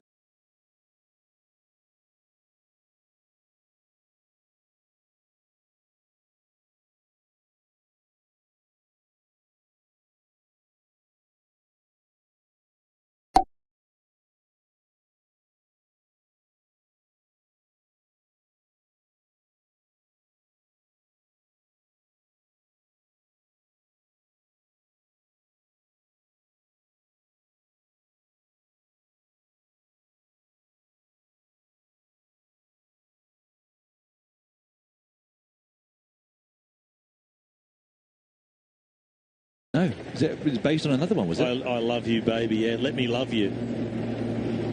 I think I might have got it had it been closer to it. So 33 seconds back to the main peloton now. We're just getting towards that sweet spot for the first time. It's all across the road behind this counter move. Filippo Ganna up there.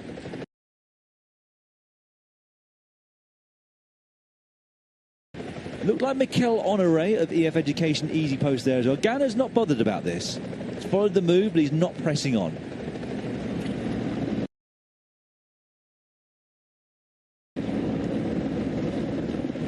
That's Georg Steinhauser, in fact, on the front now.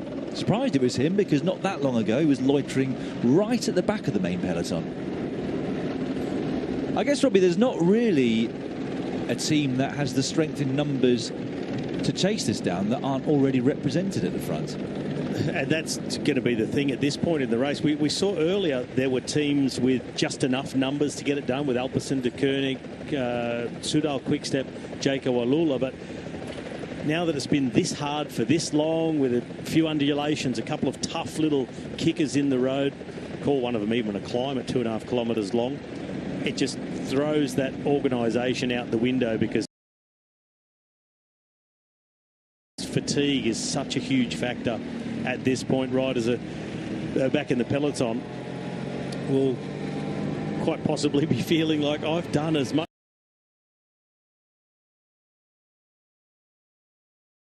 A few more seconds and just creep their way further in front, now out to 34 seconds. What it needs, though, is a team that can control things for the next around 7 kilometres. The reason I say that is we've got another unclassified climb coming on the way. 2 kilometre, an average gradient of just under 6%. That starts with 87.5 k's to go. That's not classified, but if they can keep this gap or get it under the 30-second mark, with the effort of those front 10 that we've now got, I think,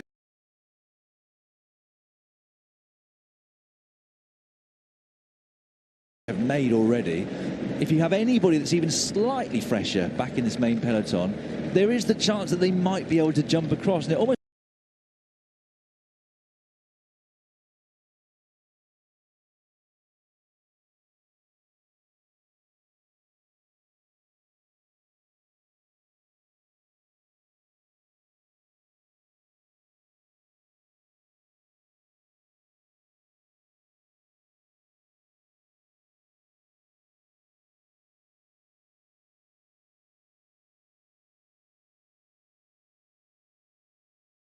looks like Steinhauser now joined by Esteban Chavez at EF Education Easy Post. That seems to be their aim, potentially for Valgren, I guess. Yeah, I mean, it's their only option now is to get everybody they got left, save maybe 2 riders of the team not working on the front, and the rest just get there and ride like a team time trial as hard as they possibly can. It's another just under, well, it's 38 kilometres until the real climbing starts on this stage.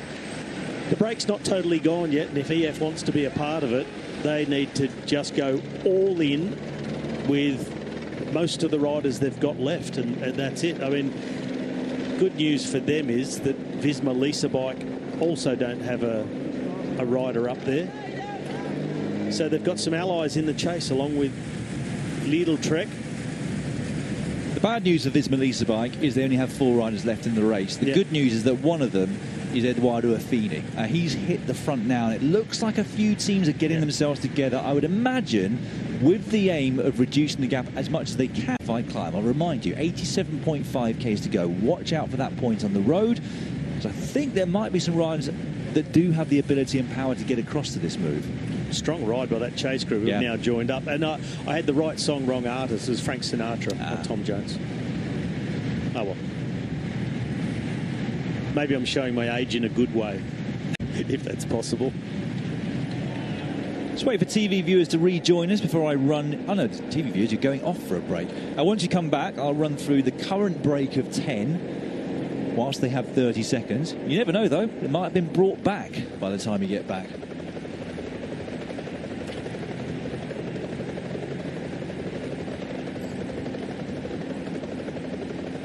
So EF on the front. Jayco Alula are just behind. They're not going to work because they have Luke Plapp in this leading group. The only team with 2 riders out front are Lidl Trek, so good job to them. Jasper Stuyven and Ed Turns. Are they the riders they wanted up the road today, though, Robbie, would you say? No. I guess we've got Baggioli that could have gone up the road. Gabriel Xabier, he's been great on this sort of terrain as well, hasn't he? But Dan Ola was the initial man in the move off at the very beginning of today's stage. So I was channeling my inner G then, my Geraint Thomas, my best one word and shortest word possible answer. But no, we're having Edward Turns and Jasper Stuyven, good riders, but not the men you need up there for Lidl Trek for stage success. But better to have some riders up there than none at all. And I wonder what their instruction will be now that they've gotten up there in the calibre of the riders in that break. This group's dipping and diving on the undulating roads. I wonder if Little Trek will say to those guys, just really take it easy, even just sit on. We need a reset of this race, and we're going to try and get someone up there once the race gets to the bigger climbs. This, I'm pretty sure I'm right in saying, was not the idea. I don't think Tim van Dijk here and the EF Education Easy Post guys wanted to form a new breakaway or counter-attack behind. Might work out well for Visma Lease bike because they've got Jan Tratnik there in third wheel, so he'll be an ideal rider to get up the road for them. But I think this was a chase, just that somebody behind in the peloton sat up, and it's caused all kinds of chaos behind once again. We've got another rider from EF coming across. That is Valgren. Yep, so they've got 3 there. Demarchi has also come across, so he'll be pretty happy with that situation. You've got Plapp in front. If he can tack onto this group, which it looks like he was just about to do, and get a free ride across. They're only 26 seconds behind. The key now will be what's happening in the peloton, and if there's much more reaction to yet another group going across like we saw with Turns and Sturven. Those of you who saw today's coverage right from the very beginning might have seen an interview with the man on the front, Georg Steinhauser, winner of a stage a couple of days ago, saying that he was feeling the fatigue from his stage win a couple of days ago. Doesn't look particularly tired at the moment. He's doing a stupendous chase for that team, but a split even in this counter-attack. Yeah, well, these 3 riders got themselves off the back. Look at the other rider there from EF, just drifted off the back, and Demarchi wasn't able to close the gap just then. And the peloton is shut down.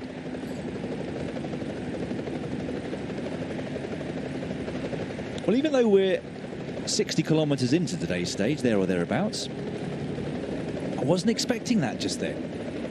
I fully expected to see flat-out racing through and over this next unclassified climb.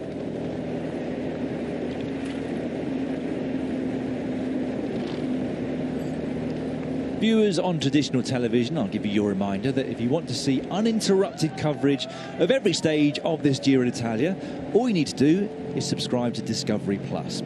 To bring you up to speed on what's happening in the race whilst you've been away, there's been a counter move. We have 3 riders from EF Education Easy Post. The rider on the front driving things is Georg Steinhauser. They also have Valgren and Honoré up there. We've got 2 riders from Visma Lease bike. Tim van Dijk, who's at the service of Jan Tratnik. And a few more riders in there as well that we need to identify. Alessandro Demarchi was definitely one of them, one of the local riders in today's stage, along with Jonathan Milan. Velasco is there, the Italian champion for Astana, Kazakhstan. And I think what's really helped this group, been beneficial to them getting in the situation they're now in, looking like they're going to ride across to the front of the race, is although we can look at the profile and say, well, it's undulating, a couple of little kickers, but nothing terribly hard. What we don't see by looking at the profile is how technical the roads are. I mean, I'm going to be honest, I didn't look at the Velo Viewer for this section of the course to see that it's incredibly narrow through some small villages, winding, dipping and diving as much as it is, and perfect for just splitting the race again, getting a counter-attacking group going, and we're going to end up with something like 20 riders at the front of the race when they do eventually come together, as I believe they will. I promised you a rundown of who's up the road today. I'll go through this 10 to start with. Jonathan Narvaez is there, the Ecuadorian champion of Ineos Grenadiers. He has hit the deck a little bit earlier on, but bounced straight back up, doesn't seem to be injured at all. Quentin Hermans is there for Alpecin de Koenig. Andrea Vendrame, the Italian from Decathlon AG2R. Enzo Paleni, great ride from him by Groupama FDJ. He's made his way across with Jasper Sturven and Ed Turns of Little Trek, as well as Mattia Bijs of Team Polti Cometa. The Australian champion at the back here, that is Luke Plapp. Brilliant ride by him. He soloed across to the initial move made by Julian Alaphilippe, who's up here for Soudal Quickstep. And the last rider of these 10 on the left-hand side of shots is former stage winner Pelayo Sanchez. Took the gravel stage in the first week of this race, you'll remember. Former or just stage winner? Oh, sorry, yes. Don't know why I said former.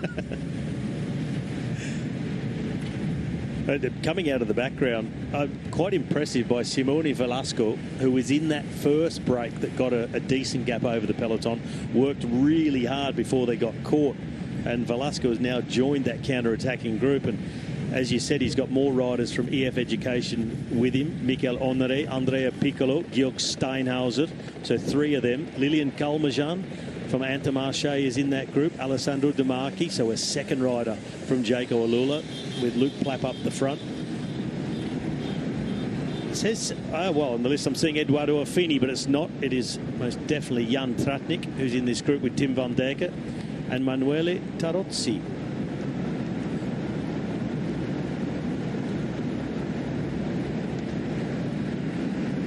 "88 kilometres route to our finish line today in Sapada. It's a hilly old stage. Most of those hills come in the final half of the stage. 3,000 metres of elevation gain to be dealt with in total. 2,000 of those come in the last 60 kilometres or so.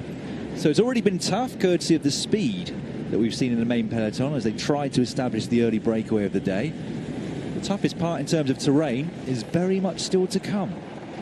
So 18 seconds back to this group, they can just about see the lead of the race heading round that right-hand bend in front of them.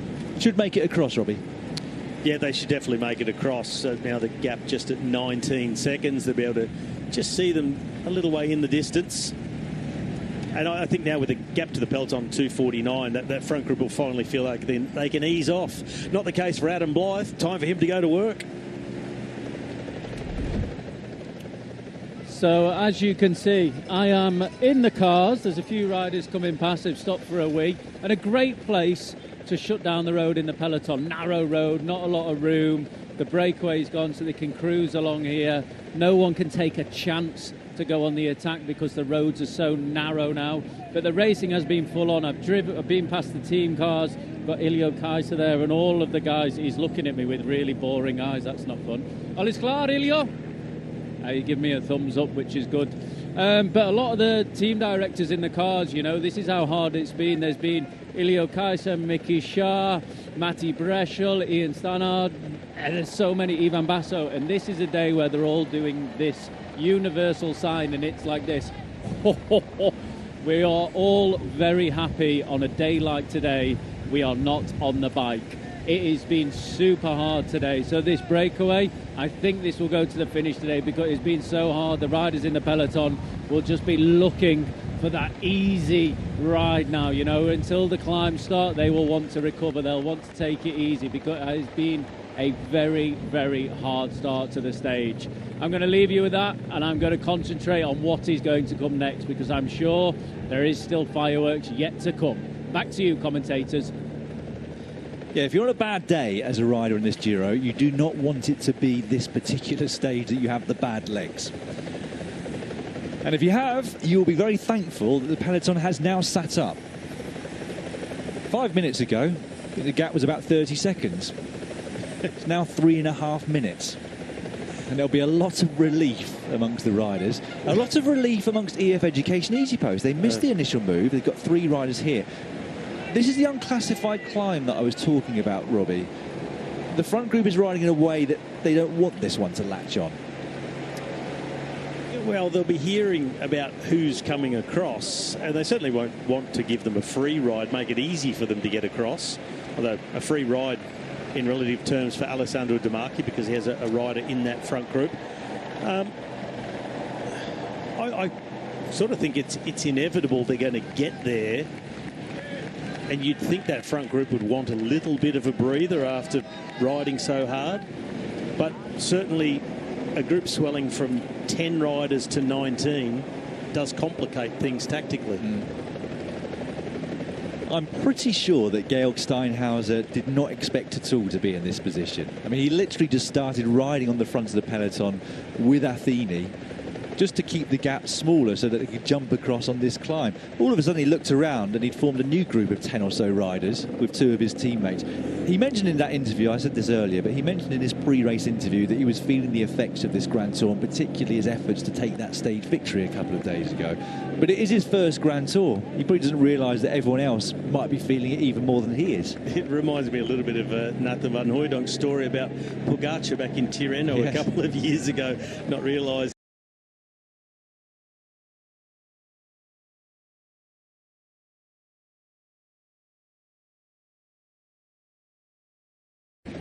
he was unhappy that not everybody was contributing, so he's kind of sat up and asked these two, Jasper Stuyven and Pelayo Sanchez, to do the work, but it has created a gap. Given how well they're still rolling through and off at the front, it's not going to be that easy to close. Let's see who's blinked, and it was Sanchez who's closing the gap, clapping his wheel. In the end, what we were talking about before, Dan, with the two riders we've got in Stuyven and Turns, sprint lead-up men for Jonathan Milan in this race, not ideal for the team having them as the two riders up in the break, but it's better to have somebody there and then hope when there's a counter-attack, if and when it comes, and it has, that you'd have someone else from the team latching on who's a good climber. Well, they've completely missed it. We had an indication there of how quickly the time gap has ballooned to the peloton, because the one we've got on our screen is a minute greater than the one that they were just showing from the motorbike on the side of the road.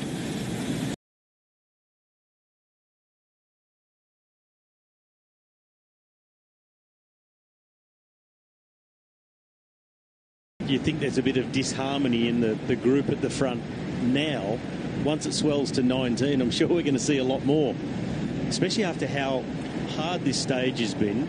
The fact that it is stage 19 and there's so many kilometres in the legs, the state of fatigue of the riders. There'll be a lot of riders looking for just that little bit easier ride, and then other riders will see that, they'll identify, well, he's taking a bit easier, so I'm going to go as easy as he is, and so on and so forth. So you get a real standoff, and then people get annoyed with each other. Counter-attacks come out of the group. There's I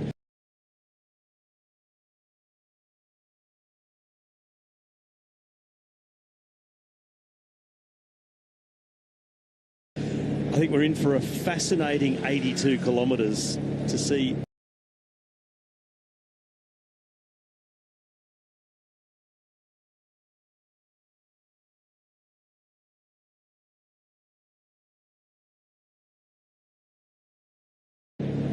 Who's going to turn out to not only be the strongest, but the smartest, and maybe with the coldest blood.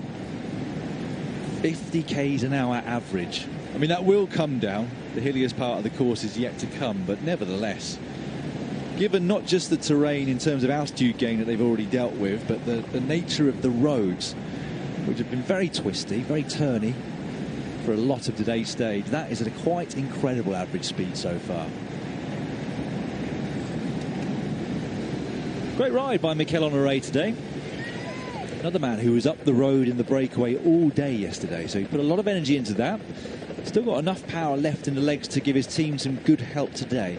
We think that of that team that's up the road, it's for Michael Thalgren. That's certainly the way in which Georg Steinhauser and Mikel Honoré were working before. They've both already shown they're not feeling too bad themselves today.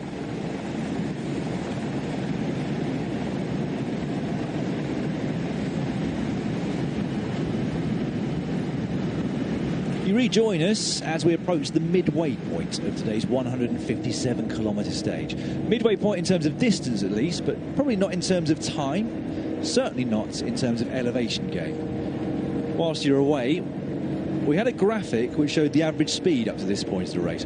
50 kilometres per hour average for the first 77 k's. Here's Alaphilippe. You have been giving a lot since the start. The likes of Pogacar that will be eager to get another win. So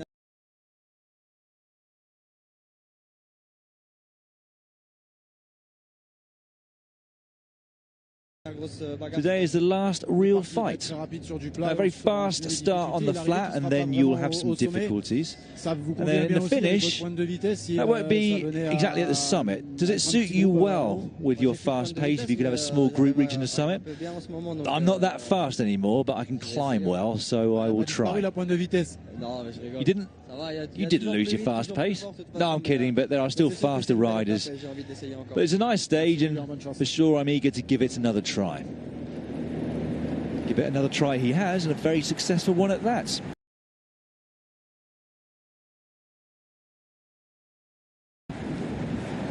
They rode very well at the start today, Robbie. Alaphilippe himself didn't really have to do anything, nor in fact did the team really. The chasing of that initial group that went up the road, it was largely controlled by Albers and de Koning, one or two other teams, but Soudal Quickstep didn't come to the fore until they had to, which was the point where the other teams started to tire. Yeah, they waited and watched, but they didn't miss their moment when it was required, and they came to the front with Joseph Czerny and Peter Setti when Albers and de Koning were leading that chase. But you could sort of, afterwards, it was easy to see that Alaphilippe was just lining himself up, and the moment they came to the front to aid that chase was lining him up to get to that 1 kilometre kicker through that town where he went. That's what formed that first initial group of 5 or 6 riders. And yeah, tactically brilliant, but also the way they constructed it and the patience that Alaphilippe showed. But I guess he always had his team on call, and they just really waited till it was crucial to do it at the very moment. They got it just right.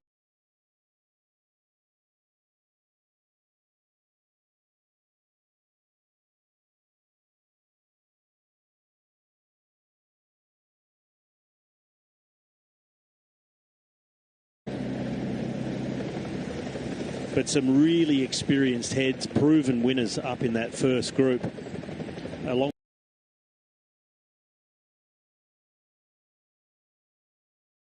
with Pelayo Sanchez. So we've got a whole bunch of winners already from this race. Proven winners. Former winners. Well, yeah, former winners. But you do say former winner of a Grand Tour, don't you? But not former winner of a stage. Well, if the race is still ongoing, he's a stage winner of this race. I got that wrong. Anyway, I think now I got that song wrong, but anyway, I'm being told X is lit up with. To introduce you all to Nathan van Hooydonk. Nathan, you got 2 of the 4 remaining Visma Lease Bike riders into the break today. They've done well, haven't they? It's a 50% team in the breakaway. So, but it was you guys talked about it, but it was quite weird how they got into the breakaway. I must say. In what way? That I think they were really taking control of the stage and trying to keep the gap as close as possible to then let some riders jump across as soon as it started climbing, but.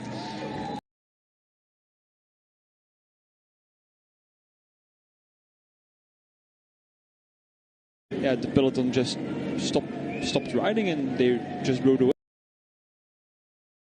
Yeah, like I was saying, we look at the profile and say, well, there's not that much going on here. There was a 2.5 kilometre climb coming up, but in other words, it was quite flat, not much going on. But what we didn't see by looking at the profile is how narrow the roads were, quite twisting through a small village, and it just took one.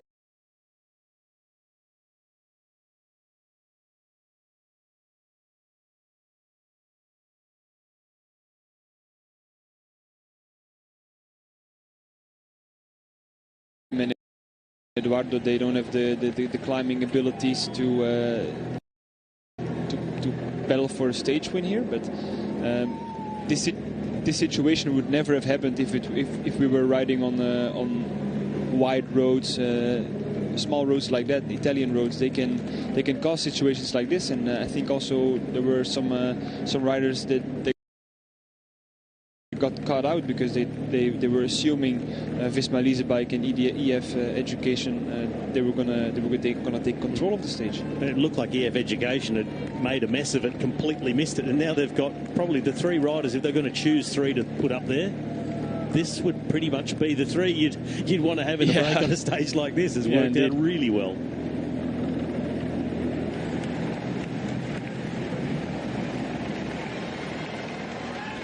Good to see Asper Sturven up at the front. Many of you remember that he was involved in that horrific crash at Dwarsdorf-Vlaanderen that took Wout van Aert out of the Spring Classics campaign. He himself broke a collarbone. There's a long road back to recovery for him. Made the start of the Giro d'Italia, and it looks like he's getting better and better as this race rolls along.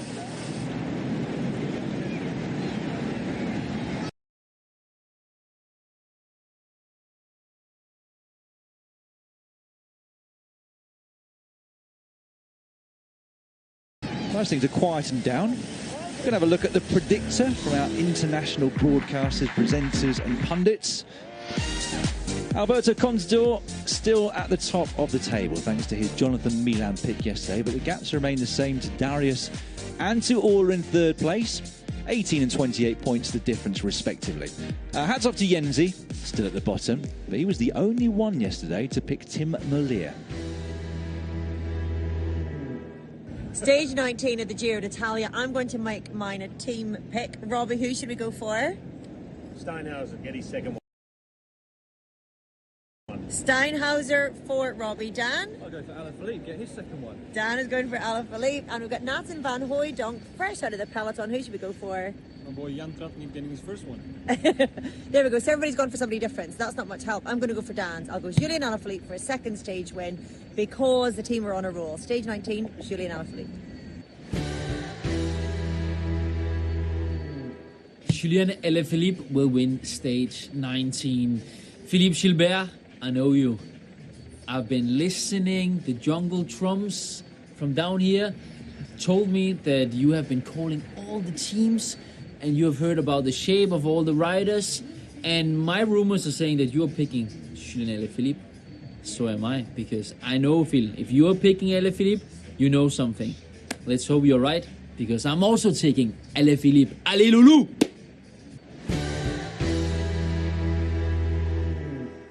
Today, stage 19 of the Giro. Julian Alaphilippe is my favourite for the win because he's been in the break almost every day. He's climbing very well. There's a small downhill before the finish, and we can expect a small sprint. He's my man for today. And Anders, small personal message for you. You've been teasing me a few times since the start. Your palmarès in the Predictor isn't bad, but what about your palmarès as a rider? I'm waiting to know. Fighting talk. Who else have we got then? Well, Contador tried to secure his position at the top with Julian Alaphilippe. Jens went for Poggi. Elenia tries Attila Valter. Iris goes with Nicola Conci. And Darius, well, he's betting on Damiano Caruso. The game is on. And you can tell from our breakaway 6 minutes up the road that some of our experts are going to be far harder than others. Well, as UAE Team Emirates finally take control at the head of the main peloton, we're going to do a live with Blythe. Brace your ears, everybody, because Orla Chenoy may be involved in this. Adam, what's going on? What's going on down in the peloton? It seems a bit calmer.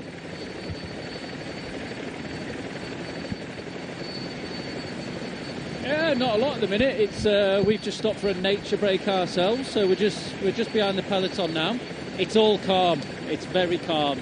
Everyone, I think, as I said earlier, is quite happy they're having a little cruise along now.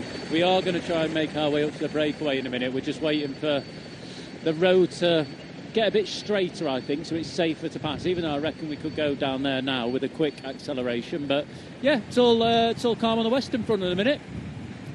Adam, I'm going to jump in here. Hello, my love, and I'm going to jump in to call you out.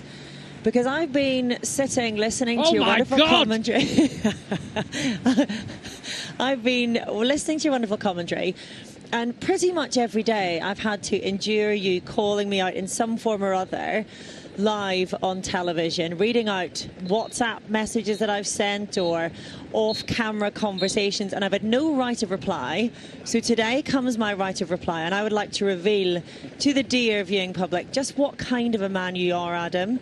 So today, as everybody watching will maybe know, we take this Predictors Challenge very seriously indeed, between myself and Dan and Robbie. And today we all had to pick somebody for each other, so it was a little surprise element. So we didn't know who was going to pick for whom, and we're all hoping that people are going to be kind.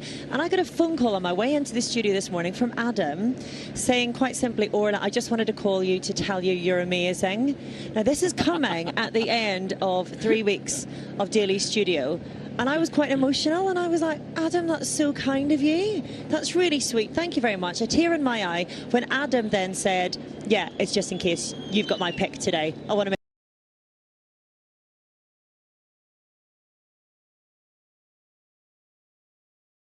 that we've seen so far in this Giro. It's going to be intriguing, edge of your seat stuff. They deserve their moment of calm, don't they? Oh, yeah. I'm going to sound like a broken record, but I'm going to say it anyway. we never used to see this part of the race. Well, maybe now, but not the early part. And I remember a stage of the Tour de France that I did where it had been that chaotic for probably about 80 kilometres. It just so happened that by chance, the breakaway finally went about 5 or 10 Ks before live coverage of that stage started. And I just thought everyone at home must think, oh, well, the early break went pretty quickly today. It's calm in the peloton. They've got a 4-minute gap. It had been so fast and so chaotic, I cannot even begin to describe it. Well, that is exactly the sort of scenario where, you know, we've been talking about back in the day, we sometimes say that the race wouldn't kick off until the live TV coverage started. But I've had so many days in my career when coverage did used to start at the midway point, about the feed zone, halfway through the race, where it would have often looked like that. And we had some horrendous starts. I mean, it's not a new thing that the race is on from kilometre zero to get in the early break, and especially when it's a breakaway day. It's always been a thing. It's just only the last few short years, that we've had live coverage from the get-go, and you get to see everything and put the race into much greater context until it forms. And now you see the breakaway up the road, but Jan Tratnik, he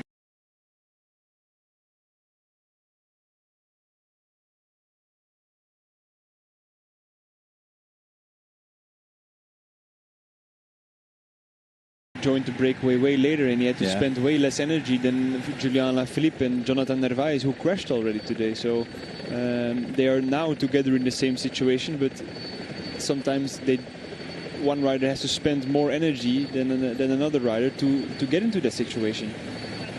There's a degree of luck to that, isn't there? But some of it is tactical awareness, knowing when to go, knowing when to save your energy. But you also never know when the brake is going to stick. No, that's true. You need a little bit of little bit of feel for cycling to do it always right.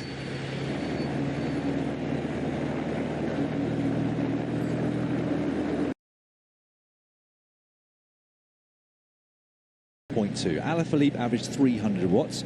Narvaez averaged 310.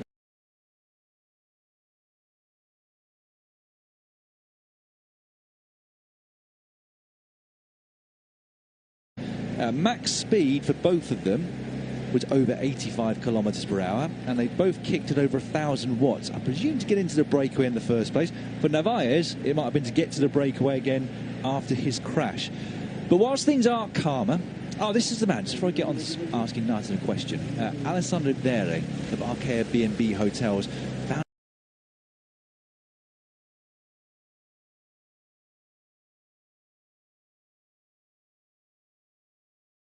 himself in no man's land for a long time. He's now, I think, given up the ghost. He'll be caught by the main peloton shortly. Cut it down to a minute and a half. He was never going to catch a break that strong. Nathan, we were talking off air about the early breakaway formation and how your role changed over the years with Jumbo-Visma as it was, from initially doing the controlling of the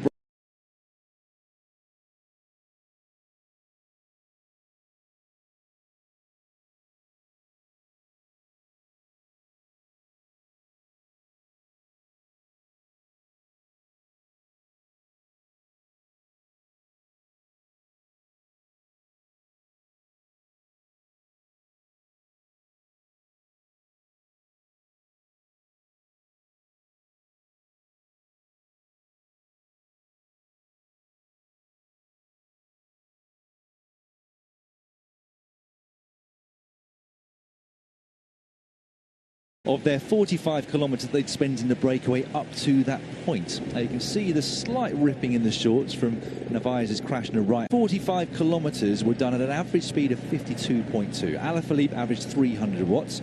Narvaez averaged 310. Max speed for both of them was over 85 kilometres per hour, and they both kicked at over 1,000 watts. I presume to get into the breakaway in the first place. For Narvaez, it might have been to get to the breakaway again after his crash. But whilst things are calmer, this is the man. Just before I get on to asking Nathan a question, Alessandro of Arcaea B&B Hotels found himself in no man's land for a long time. He's now, Well, I think given up the ghost. He'll be caught by the main peloton shortly. Got it down to a minute and a half, but he was never going to catch a break that strong. Narton, we were talking...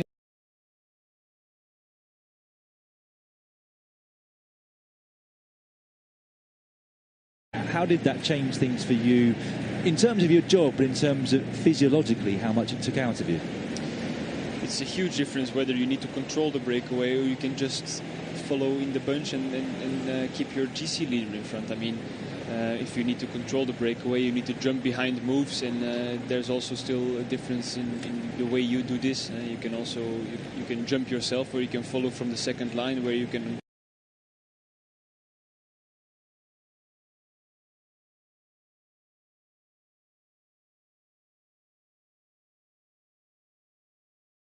to spend a lot of energy, and you might as well jump on the rollers or on the tacks to warm up a little bit, because you need to be ready from the start. And if you just need to shepherd your GC leader, it's also difficult, because whenever there's a little bit of crosswind, you need to put him a little bit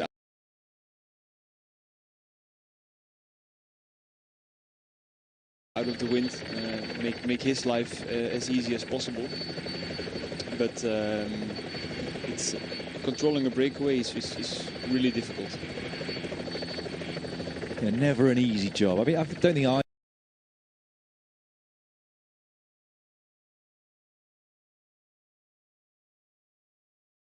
the job is particularly easy, but Narton was saying that controlling the breakaway, especially on a day like today, can be such a tough job.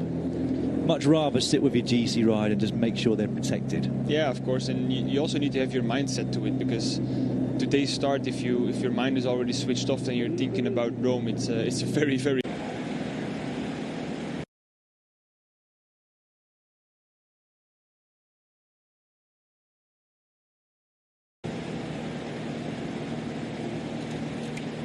And there you can see that the gap ballooned. Initial six-man move only had 16 seconds at one point. Now up to almost 8 minutes.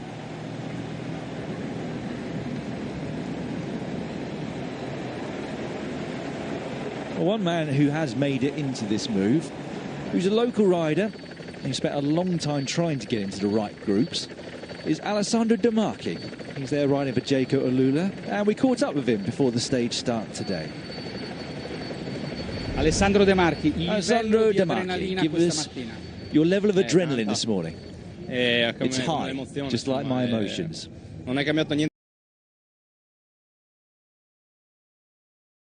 dalla prima tappa che ho fatto change anything from the first time nel 2011. I did a stage in Friuli in 2011. I feel the very same emotions today.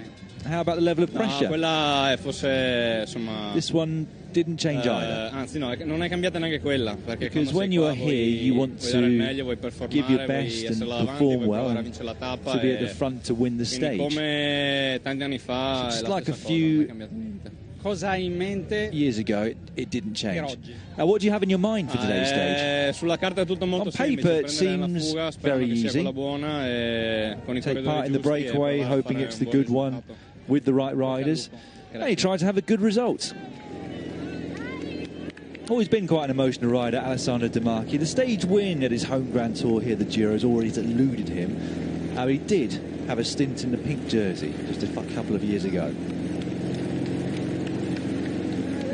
Milano on the front for UAE Team Emirates. We were talking before you came in, Narton, about their on a stage like today. Yeah, actually, I was talking about the same thing with Orla in the green room. I said UAE, they were nowhere to be seen in the start. Actually, they didn't have control. They didn't want to take control. And when your GC leader is so far in front, you can also it's not a big problem if somebody from GC slips in the big breakaway. But I always like to be in control myself, and we as a team last year in the Tour, for example, we would always we'd be very dominant in the start, and we would straight away show our intentions when there was a good group up the road. And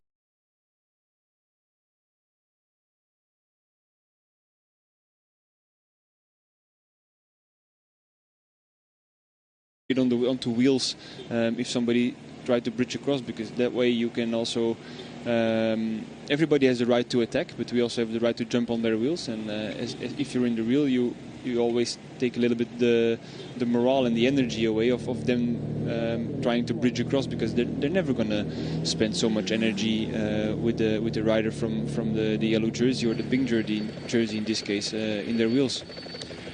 And what is the reason for that, just to explain to viewers? I mean, you could look at it from UAE's point of view and say, well, the longer the attacking goes on, the less time and distance during the stage that they have to ride themselves. So what's the reason why you as a team likes to take control as early as possible? It can go on for a long time, but then you also, as a team, you need to be in front and you need to see and look at the riders that are attacking. But in my opinion, in this stage, UAE they're all the time. So we haven't.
To the car comes up, all they got to do is push the accelerator down. We're climbing, but the main climbs are still to come. This is an unclassified one before they will dip down to the Inter-Giro sprint, which we'll get to in just under 8 kilometres time, after which we're on to our first classified climb of the day, the Passo Duron. It's a second category, but it's 4.4 kilometres long and an average gradient of 9.7%. Nathan van Hooydonk alongside me. Would you expect any attacks from the breakaway at this point, given that there's going to be more than 50 k's to go by the top? But this is the hardest climb, really, that they're going to tackle today. I would actually, yeah, or at least I would expect a strong pace set by one of the domestiques in this group, because we have a breakaway of 19 riders, and they're not all leaders. I mean, Tim van Dijken, for example, he doesn't stand a chance to win the stage against Alaphilippe on such terrain. So he'll probably be helping Jan Tratnik, and I think there will be a rider just attacking himself or putting up a strong pace to get in front with the best, let's say, the best 9 riders of this breakaway. Yeah, I agree. We're going to see attacks from a long way out. We've got a big group, 19 riders, 8 minutes ahead of the peloton, 0 pressure from behind. So there's no reason to keep going through and off and just riding like one big team. And teams who have multiple riders in the group, you need to use your numerical superiority at some point. So they're going to have to get started from a fair way out, I would think. So that's why I think and I said before, I think we're going to have one of the most entertaining stages we've seen so far, because this lends itself to a long finale fighting it out for the stage victory. Some of you might have noticed that Luke Plapp's no longer here. He's had a message from Adam Blythe to say that he stopped to the side of the road, doesn't know why yet, so we'll keep an eye on that and see whether he does make it back into this breakaway. Well, now, as things are still quite calm, we're going to look at our stats of the day, and indeed look back over the last 5 days from the second rest day until today's big mountain stage for Alpecin de Koning. Last week they were managing the Giro very well. You can see on the rest day on Monday, the team was in the red that day. Almost every single rider must have really been looking forward to and needing the rest day, I'd have thought. You can see the HRV in the graph and how low the rider's HRV dipped. That's heart rate variability on that day. So the entire team were in the red. You can see they've slowly worked their way out of that slump of fatigue and have started to grow significantly after the bad weather and the hard stage at the beginning of this third week. Yesterday the team took it kind of easier on the flat stage for that sprint finale to get back to their best. Today, for the first time this week, the riders are all in the green as an average for the team. Every single rider finally back into the green, excluding just one. And they're ready to take on today's stage with an average 67% recovery. You can also see in that graph that just flashed up that when the riders were able to get more sleep, their recovery scores started to improve. So thanks to Whoop for the insight into the Alpecin de Koning team.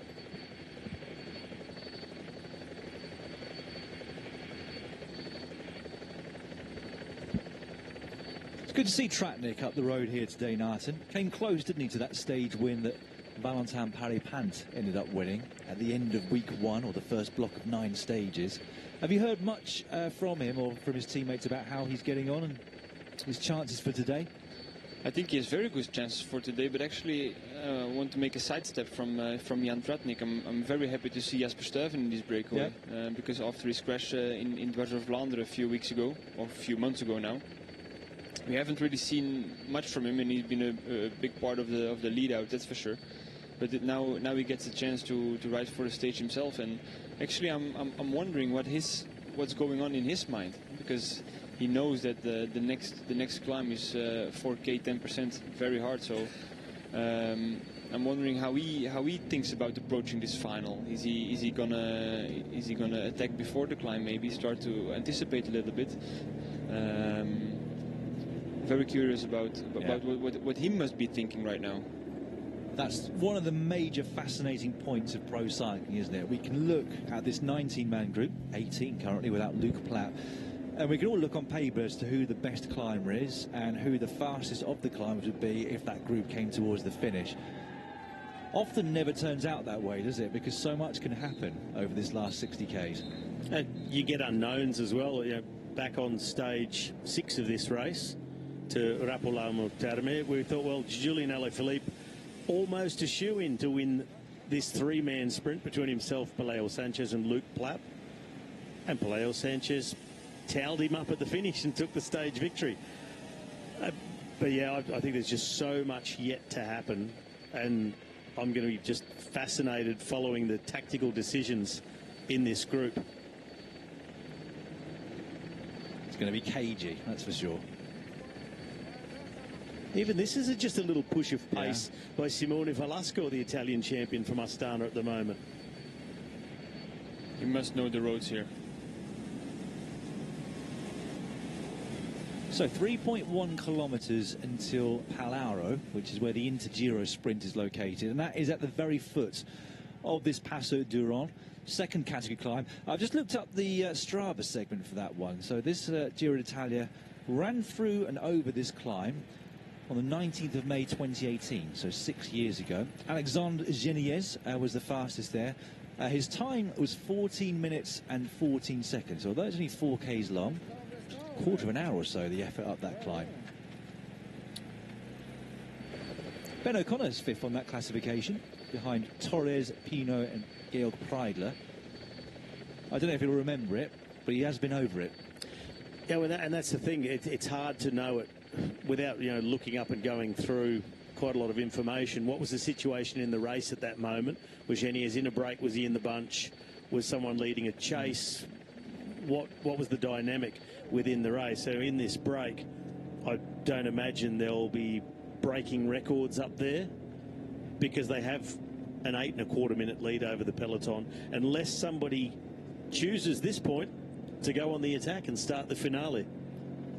I don't know about you two, but I have almost zero recollection of whereabouts in Italy I was during the Giro d'Italia or any other race for that matter. Rob Hatch is brilliant at it, isn't he? You know, he recollects where he was in 2009 when he first commentated on the ground of this race. I have to look it up, and even when I look it up, I was like, I don't remember being there. I always used to look on Google Maps just to see where I was if I was in the Grand Tour. I had no idea where I started, no idea where I finished, and then I was in the hotel room and looked it up on Google Maps. Whereabouts in France am I, or where am I in Spain right now? Where are you? I'm in the mountains. What day is it? Stage 14. Yeah, you have no idea what kind of day it is. No. Every day's race day. How many days left? Yeah. But sometimes you don't know that. You know how many days are scheduled to be left, but exactly how many days you have left, you're not always sure of. The only day I could remember was Monday, because that was always the rest day. We noticed whether Luke Plapp has got back in. I haven't seen him, but I haven't been paying too much attention, which I should have been. Nata saying no, he hasn't noticed him back. Interested to know what happened to Luke Plapp there. He was clearly going well just to be in that breakaway in the first place. With 900 metres to go to the sprint and therefore the foot of the climb, I'm just going to run through who is up the road for those of you who've recently joined today's coverage of stage 19. Narvaez is up there for Ineos Grenadiers. Hermans is the representative of Alpecin de Koenig. We've got Velasco of Astana, Vendrame of Decathlon AG2R, 3 riders of EF, Honoré Steinhauser and Falgren. Palani is there for Groupama. De Pota, good ride from him to get up there for Intermarché. The Belgian duo of Sturven and Toons are there for Lidl Trek. Pelayo Sanchez, stage winner at this race for Team Movistar. Alaphilippe's there for Soudal Quickstep. Demarchi is there for Jaco Alula. We hope to see his teammate Luke Plapp back in the fold soon. Mattia Bias is there for Polti Cometa. 2 of the 4 men remaining in the race for Visma Lease Bike are also up the road, Tratnik and Van Dijken. And then Tarozzi, well, that was well timed. He's the last man on my list, riding for VF Group Bardiani. He's the first man, Nathan, to make a move. Yeah, it's nice to see. He feels very good, or he thinks the next climb is a little bit too hard for him, and he tries to get to the bottom of the climb with a few seconds advantage. That way, when the big guys are attacking. Into Giro time. Oh, there's a prize. There's money on the line. But it could be a master plan. I'll just let them think I'm going for the Inter Giro. They're all looking at each other behind, aren't they? Let's see what he does right after he gets... Would he pedal this hard, knowing, look at the gap I've got to the rest? Doesn't have to push on that much, but he still is. Well, he's not in the top 10 of those intermediate classifications, including this Inter Giro, but his teammate is Fiorelli. There must be some money prize. Yeah, there'll be a small prize there. Yeah, but he just rode straight through it, same tempo, same intensity, and he's pushing on. You know who to ask about the prizes at these Inter Giros? Excuse me? You know who to ask about the prizes at these Inter Giros? Sean Kelly. Sean Kelly? He knows what money is on offer everywhere, on every race. A current rider who does it is Thomas de Gent. Is it? Yeah, I've been told he always looks in the book where which sprint is and how much money is there to win. We had a very interesting conversation at dinner a couple of nights ago about other prizes en route, including bathrooms. Was that a Dwarsdorf-Landeren? E3. E3. Yeah, there's Luke Plapp. Oh, nice. It wasn't a bike change because he's still having his number on his bike. Some of the teams I've noticed, including Ineos, have been putting numbers on the spare bikes as well.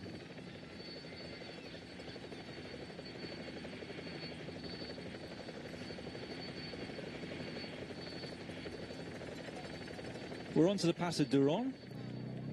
An elevation gain of 428 metres in just over 4 kilometres. That gives an average gradient of 9.7%. You can tell it's steep by the weaving across the road of our leader on the road. Well, when you said that percentage, I was expecting you to say 16 then, because he's making it look significantly more than 9% gradient. When you see a professional rider going from left to right, you know it's steep. The max of 18 does come at the very end. Okay, well that is it. Okay, that's Alaphilippe pressing on the pedals. Watch out, everybody else.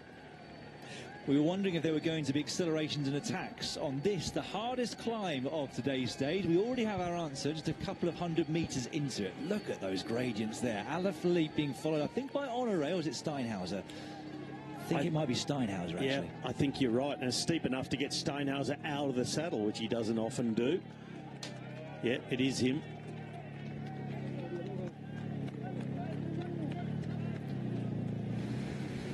Oh, flat tire. There won't be too much panic. No. Just needs to make sure he doesn't crash. It's always a little bit dangerous when you ride on a flat tire. Well, that's what happened to him on stage 2, wasn't it? On the way to That's true. No, Europa. Europa, yeah.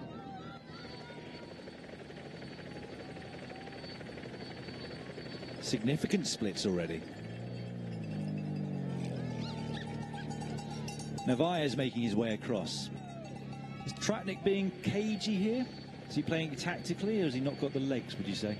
I don't think he's playing it very tactically, because otherwise he would be in the wheel of the Polti rider. So Tarozzi, Alaphilippe, Steinhauser and Narvaez are the 4 riders off the front of what was a 19-man group. It was always going to be tough for Jasper Stuyven, wasn't it?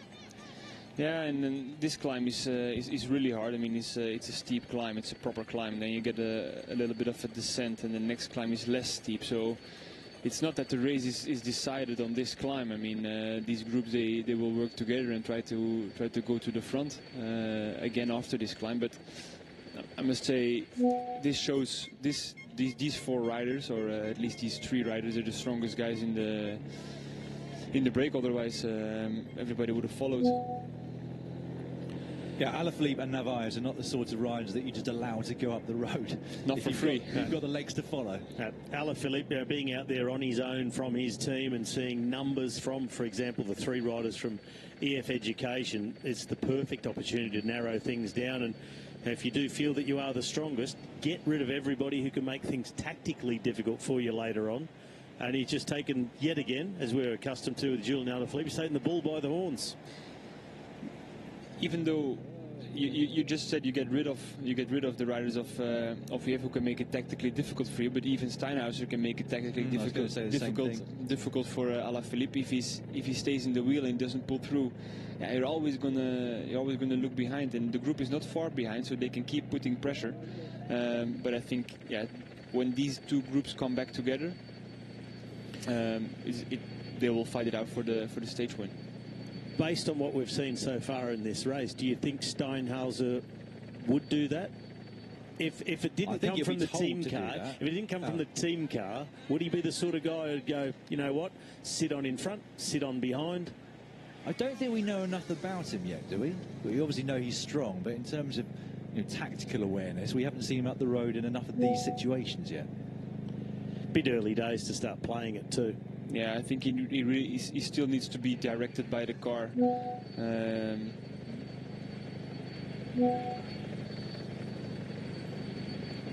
Not even halfway up this climb yet.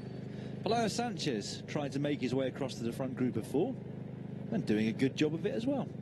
I do know what happened to Luke Plapp, his brief absence from the group. He had to go to the toilet. Oh. Just been in contact with his team director, David McPartland from Jayco Alula. Said, yep. Well, it could work out quite well on such steep gradients, I guess. Yep, less ballast. Confirmation of the Intergiro sprint results. 12 points going to Tarozzi, and Sanchez, Falcon, Alaphilippe and Narvaez behind.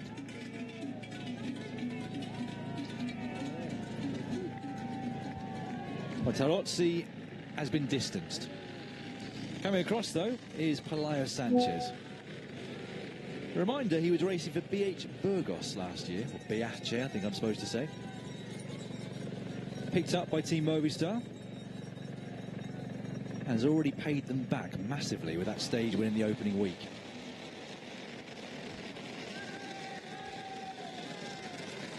Looks far more enjoyable on the side of the road than on the road itself, doesn't it? Unfortunately, the two riders from Jaco Alula, Alessandro De Marchi and Luca Plapp, are really suffering on this climb.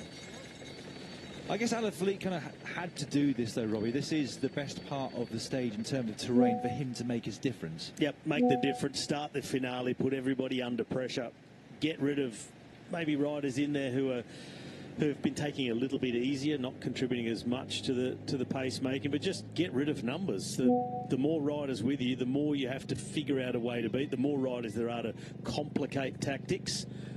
So just get rid of many as you can, and whichever way it goes, if Steinhauser can hang on to this big acceleration and sustained acceleration by Julian Alaphilippe, provided he can stay there, yes, there's a chance that Steinhauser's told to sit on more, not really work, and he's got two teammates sitting behind on the rest. It's still better for Julian Alaphilippe to have one of the riders, at least one from EF with him, because otherwise he's going to have half a team chasing him. No, that's true. That's true, and I love to see it. You know, Alaphilippe going all in with 55k to go. He's left it late compared to his other stage victory. That's true. His first attack on the day where he won in this Giro was around 130 kilometres to go. He was with a group for a while, but then pushed on pretty quickly after that. He knows how to put the hurt on, Alaphilippe, doesn't he? A few grimaces behind, lots of lactic in the legs.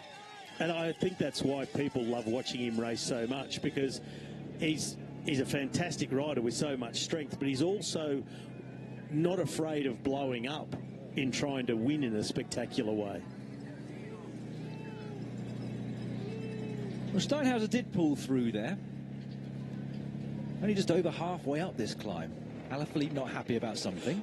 Was that I thought it was maybe just a little thumbs up. I didn't quite catch it, but I was just going to say before, the best thing Alaphilippe can do with Steinhauser is encourage him as well. Not try and yell at him or pressure him, but just be encouraging at the moment and try and really get him on side. Yeah, just a few words can already do a big difference. Because Alaphilippe, he also knows he's a respected rider, and Alaphilippe also knows that Steinhauser kind of might look up to him. So if you just can encourage him a little bit and say you have a shot at another stage, for example, then it might be enough to make him pull through. That's a lot better than saying, hey, first timer in a Grand Tour, I don't care what you think, you're not here to think, just ride with me.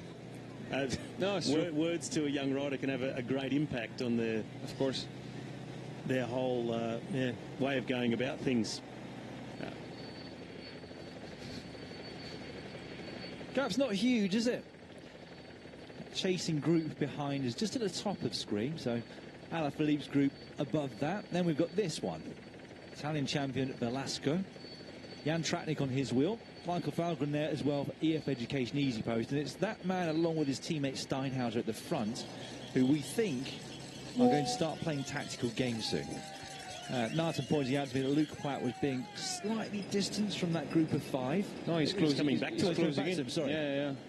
Before he was with Alessandro De Marchi, so I think after his nature break he had to find a little bit his rhythm again, and maybe his confidence. Hademans is the one, he's coming across this gap with Vendrame. Well, every time anyone thinks they're coming across, Alaphilippe stomps on the pedals again and puts in another acceleration. He's not going to let them come back for free, that's for sure. And also pulling on these kind of percentages, it doesn't really matter if you pull or you sit in the wheel. It's as hard. And even if it is feeling hard, it's always better to be the one putting the pressure on than having to follow someone else's tempo when they decide to up it.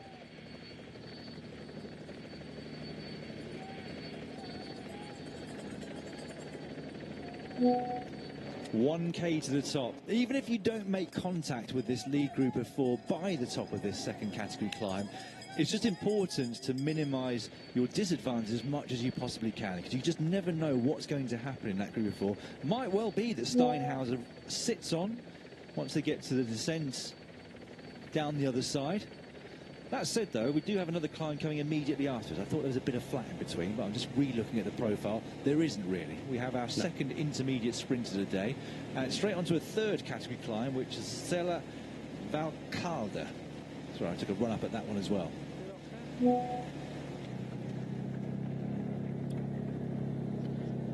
Yeah, once they go over the KOM on this climb, it dips down just for a very short period, and then another little kicker up before they get onto the descent.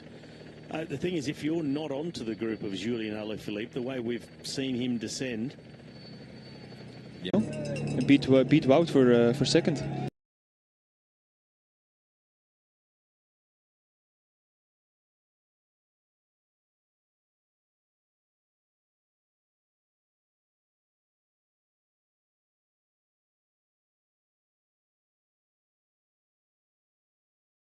According to Patrick Lefebvre, Julien should have won the stage, but he was sprinting on too big of a gear.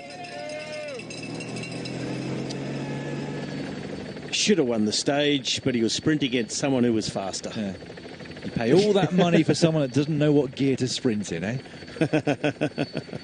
Even Vendrame, who's just off the back of this group, we're being told at 11 seconds here. He's also a fast finisher. He's very quick. The only one we don't know any sprint credentials, and I don't think he has much of a sprint, is Georg Steinhauser.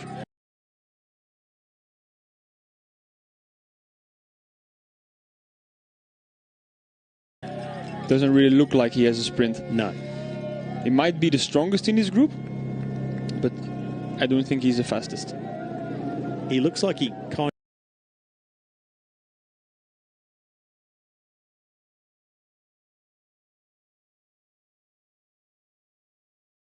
of wants to go over the KOM first, but can't get himself past.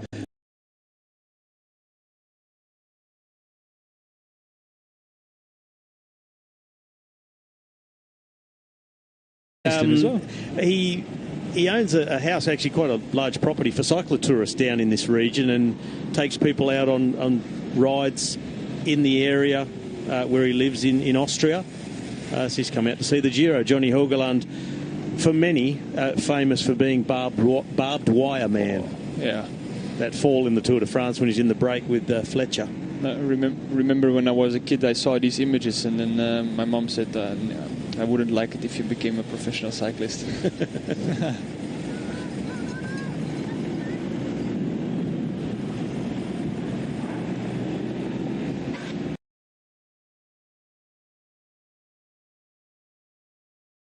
Vendrame is about to form a group of what will be 6 riders now at the front of the race. Don't expect too much action from this group behind.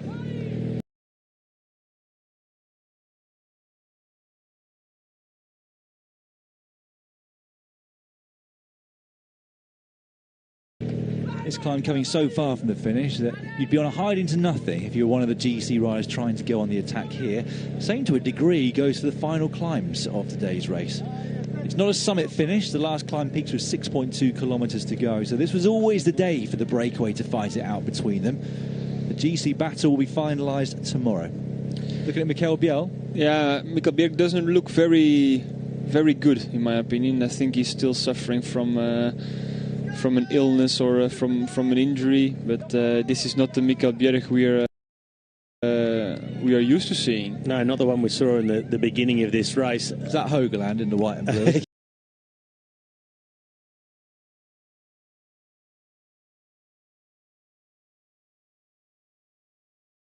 They're saying it's going to be Little Slovenia. Everyone out there to see Tadej Pogacar. So,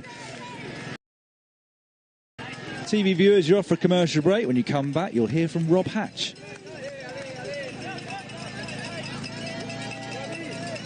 Almost 10 minutes, the gap to the main peloton here. Plenty of riders suffering. If you weren't here for the start of today's stage,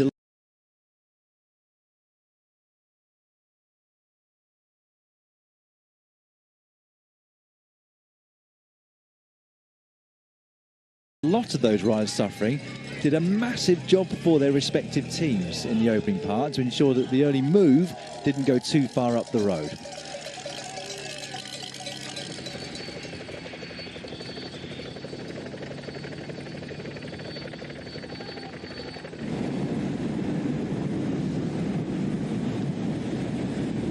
So we know the winner's not going to come from the main peloton. Still up in the air as to which of these riders, or maybe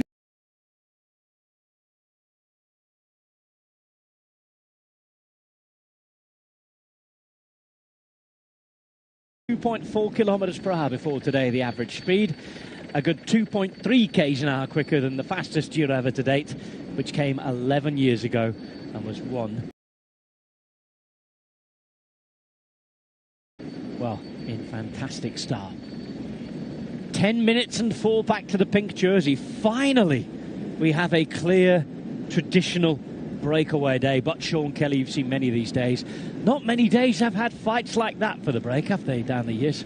No, it's a great place to be in. If you're out in the breakaway, you get that 8 or 10 minutes an advantage over the peloton, you know, and you get inside the final 40, 50 kilometres. But it does get complicated as well, and we can see Alaphilippe, you know, what he's thinking here. He wanted to get rid of the weaker ones, because on the descent, and if you get a little bit of flat in between those climbs we have, that's where, you know, the riders that are not strong enough on the climbs are going to start attacking, and then, yeah, it just complicates the situation. So if you push on, you get rid of the weaker ones, and then you're down to the stronger ones, so less riders to mark and to control. And in this particular bunch, UAE controlling easily. It's as close to a day off as they've had behind. Let's go further up the road.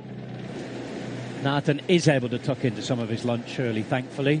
And in that case, we're going to go and say hello to Hannah Walker.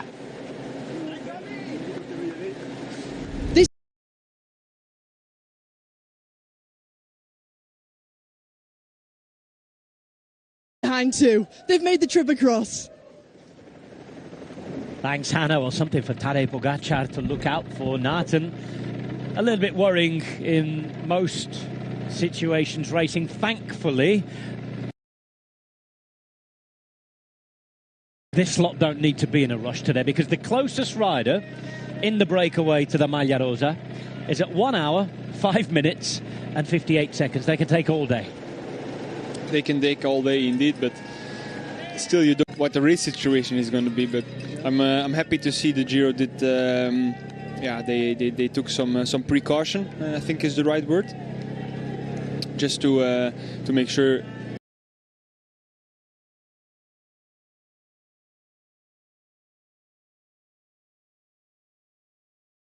the race can pass through safely. I hope also there's going to be a motorbike signaling, telling the riders to slow down, because a dangerous point is coming up. So I hope everybody gets through safely. But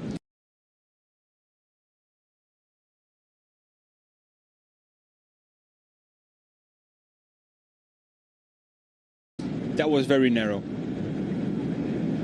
Into Paluzza, you see different names for it there. 3 different names for the same town. One of them will be Friul, which is the local dialect. And then there's even more local dialects that change from town to town here. You know how to speak them? No chance. Very, very remote part of Italy, this. Stunning, though. That where isn't, let's be honest. This is Paluzza, that's its Italian name, in the province of Udine. And somewhere above and beyond those mountains, you'll find Austria and Slovenia. And you see with Hannah there, the Slovenian supporters. We've got our reporters scattered all over. Do you know what?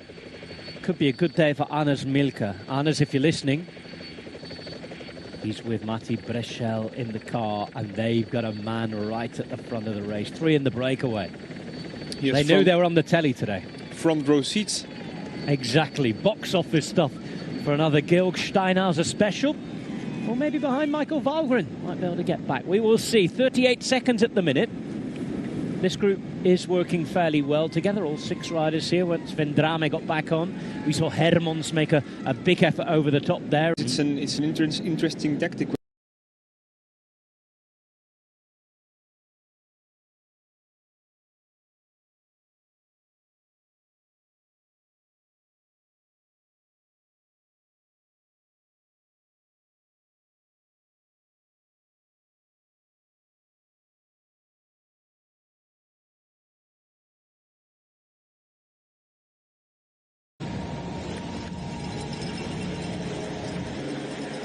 Back of the peloton here, waiting to see what's happening in that chasing group.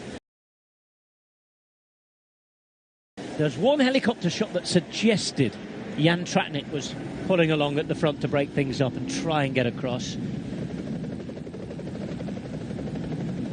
We'll admire that as we go to Adam on the motorbike.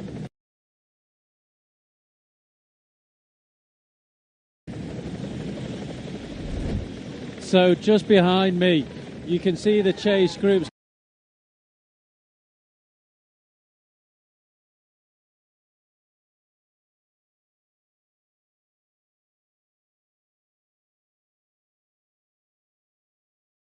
Having it on the front track, now taking a turn. A little bit of a conversation.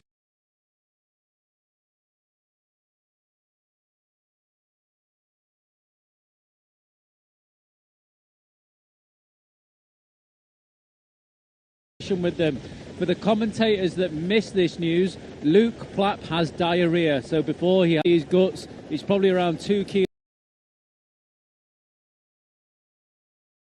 kilos lighter now, but these guys are slowly making their way back. I am just about to get onto the last car in this group, which is the EF car, and as you can see, they are just behind. The roads are wet. We've not got too much descending to go, just a couple of little descents. So for Alaphilippe, if he wants to push on there and make a difference, he hasn't got long. The team car's moving over now to let Luke Plapp still doing the majority of that work and really driving the tempo. There's only 3 cars left in front of me. You can see the gap opening, but they are closing this down quickly. I think the riders in the front, they just look to be taking it easy, looking at each other. Nobody wants to put their nose in the wind too much. Nobody wants to push the pace too much. Nobody wants to show their cards too much. And you can see behind, they are in full flight trying to catch these guys up. The gap around 10 seconds now. Commentatori a voi.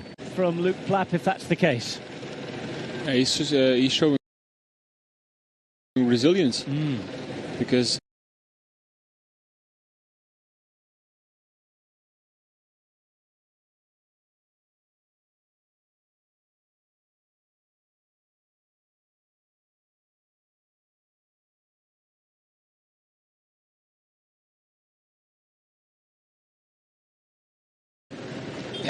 these are one of the most uncomfortable situations. He's wearing a skin suit, so you need to take off your skin suit. Your radio's there. It's And Alaphilippe knows they're coming back. He's trying to make it even more uncomfortable. 38.5 kilometers to go, and Alaphilippe strikes out for home again. Early victims of Vendrame and Hermons. Sanchez was struggling at the back as well, and it's Steinhauser and Narvaez Sean who are trying to keep up with the pace.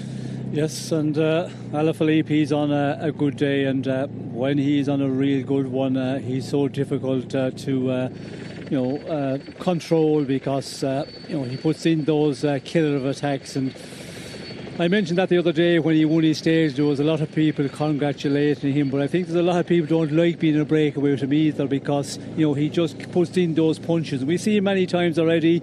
When the group was trying to come back, they were just clawing their way back. The ones who got left behind in the earlier part. And again, he does it here. He knows that he doesn't want to allow the group to get back in and get bigger. And yeah, it's an interesting one with 38 kilometres to go. This is proven to be a real difficult one for some of the riders there, because if you're starting to suffer at the moment, the best way is in the group there with Alaphilippe. If they just keep on riding at a strong pace, but unfortunately, they're coming up from behind, and the tactic of Alaphilippe is not to allow them to get back in here and make the selection again. Vendrame seems to be suffering the most there. Steinhauser got a little bit surprised by his attack, or because they made it back quite easily, I would say. Well, this Sella Valcalda is not as hard as a climb as the one we had on Passo Duron. It's 2.5 kilometres to the top from here. Third category climb, not quite as steep the gradients, but again, day 19 of a Giro. A lot of metres of climbing in the legs. Yeah. And I'm getting news behind from Adam Blythe that Plapp suddenly is absolutely flying, he says. Well, that is the question. We had to go to the toilet and do a number 2, as we call it in cycling. And was it a reason, or just that maybe he didn't go to the toilet this morning and needed to offload a bit. So, but the team are going to play that. They're going to say, oh yeah, he has this.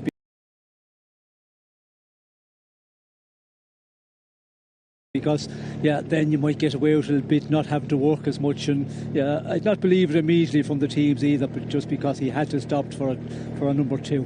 As we call it in cycling. I thought we called it that anyway. Anyway, enough with the toilet talk. Dear me. This is the second time Pelayo Sanchez is not there immediately after an attack, but he's bridging across on his own pace, it looks like. He doesn't want to go in the red. Here we go. Plapp on his way to bridging across. He's ridden them all off the wheel, including Tratnik. What a performance this is from Luc Plapp.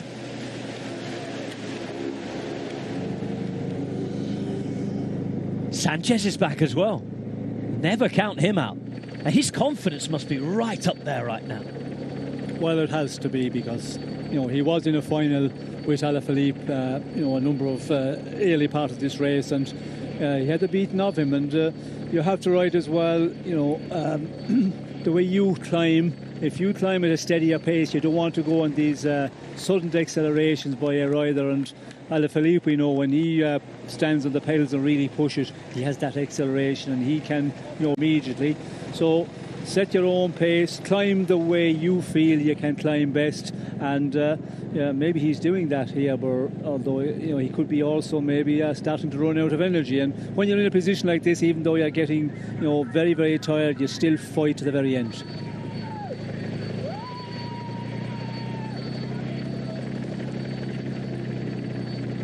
Andrea Vendrame has continued to fight. Almost bridged across.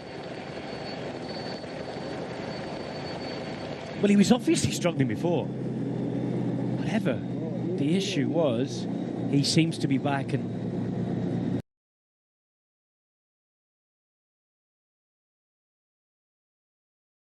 it looked like De Marchi was the man from that team who was going to survive that little bit longer, but he was ridden off the wheel. It really is a war of attrition, this. It's going to be interesting. These guys looking around now and suddenly finding a guy they haven't seen for a while since the start of that last climb return. And as Adam has said, he's flown up this hill.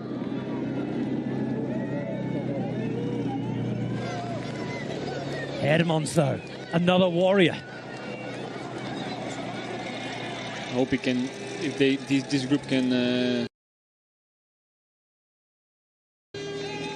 They're going to bridge across to the first riders. I was going to say if they can stick together, they can make it back, but it looks like they're still within reach.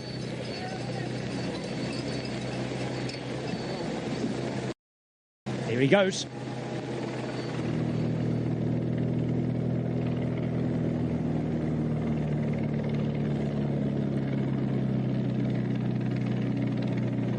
Rain really starting to come down, and once more they've got to descend off the back of this. Following that, it's more or less uphill until the final run to the line. 1K to the top here. Started under beautifully sunny skies today.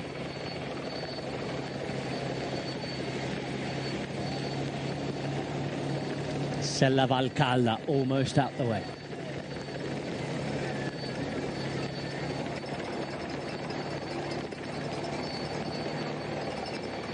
So Plapp fighting, working, and on the back it's 5. Hermans looks like he'll come back. Vendrame there as well. Alaphilippe briefly on the radio there. And he's managed to split the group. He's managed to make sure that nobody's got any teammates. And there's now 7 of them in. Yes, there is an interesting group here. Do we see Plapp there just giving a handshake to Alaphilippe? He's actually leaving a little bit of a gap, and then it's just a little handling.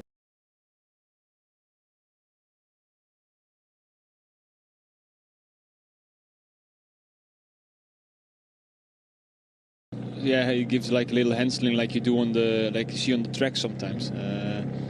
On a climb, you don't really get a real handling because you lose all the speed. But Alaphilippe is going to the car, so he'll get he'll get a bottle or a jacket from the car, and he'll be right back up to speed. Alaphilippe does pick up that jacket, ready to go over the top. And look, Plapp is finding two of his friends of stage 6 in the breakaway. Same names. It often happens that, doesn't it, in a Grand Tour, when you get guys in form and you sort of start to see those same names appearing again. Well, it's often the case you get guys that are still in good shape here physically, feeling good over this sort of terrain, like we see in the previous stage. Also a difficult one, so not surprising at all here to see them out in front here. A much better situation for them, of course, because the last time we did see them, they hadn't as much as a lead, meaning back to the peloton, or more so to the chasing guys from the breakaway. But this is going to be interesting when we can see 43 seconds at the moment. But this is going to be an interesting one now as we come to this downhill section. What is it, about 7 or 8 kilometres downhill, and then we have that final 18 approximately kilometres, which goes uphill most of the time, but there is a lot of dips in it. 42 seconds from the other chasers. A reminder that behind you've got the likes of Velasco, Valgren, Weiss, Tratnik, Tarozzi. The fact that Alaphilippe and Narvaez, they go to the car just before the descent to pick up a jacket means that they're still thinking straight. They're not completely on the limit yet, because otherwise you would forget things like this. Look at the state of this, how it changes from one valley to the next. This side of the mountain starting to rain, the other side already teeming it down. And these are the chasers I just mentioned: Velasco, Valgren, Weiss, Tratnik, alongside Tarozzi. The rest have faded, and this is the group.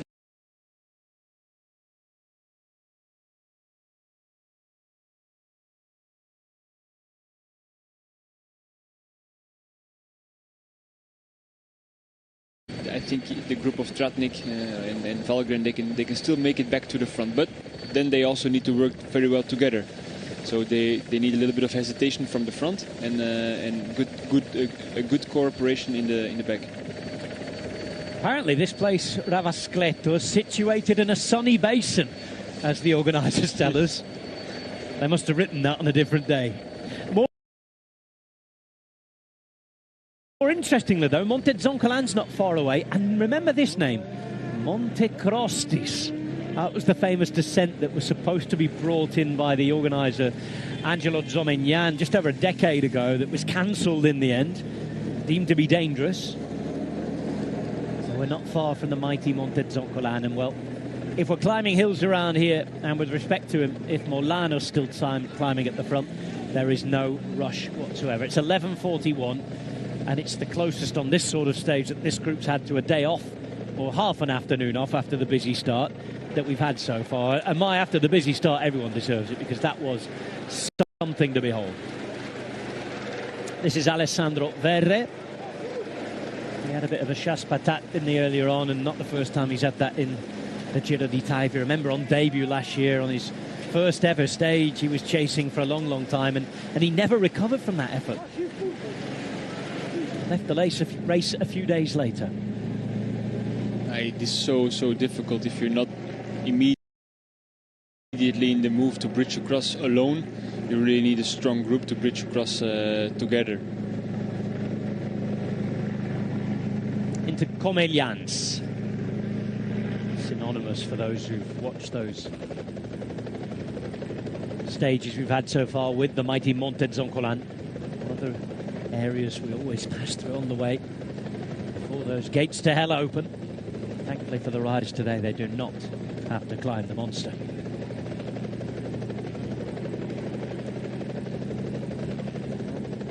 That's the forecast, but we can see it with our own eyes. And these riders are on their way into it. They'll be getting the move. You can just see the rain jackets are going on as we speak. A couple of riders pulling them on now, readying themselves for the descent. There you see the difference in race.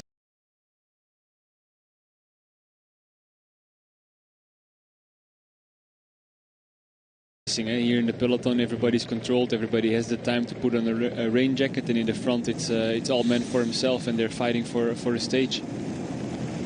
There'll be a few nerves here at the front with these conditions, though. Sean coming down here with these bends, and you can see there's a couple of splits already. Yes, well, there will be, because we can see there it's a lot of surface water here, and some riders don't like the wet descents. Others they are confident enough, but yeah, you can never be sure what's on the road, and if there's a little bit of oil when it's wet, you can't see it at all, and you're in it and the bike just slides from under you. So it's a concerning time for the guys out front, and when you're out here in the front with the opportunity to go for a stage win, it's always concerning. You want to get down safely, as they will in the main peloton, because it's been controlled by the team of Pogacar, but will there be someone who want to boss it and take it over?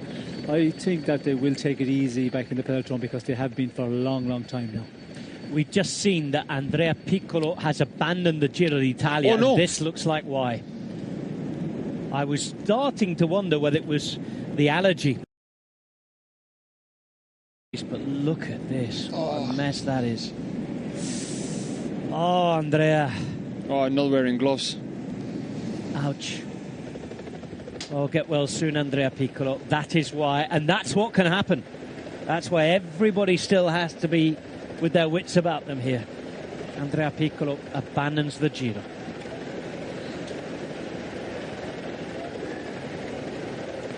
Well, Andrea Piccolo has suffered through the Giro d'Italia. He's attacked, but he's been suffering with allergies, with illness, and he's just suffered with a nasty crash there, and that serves as a warning to everybody here.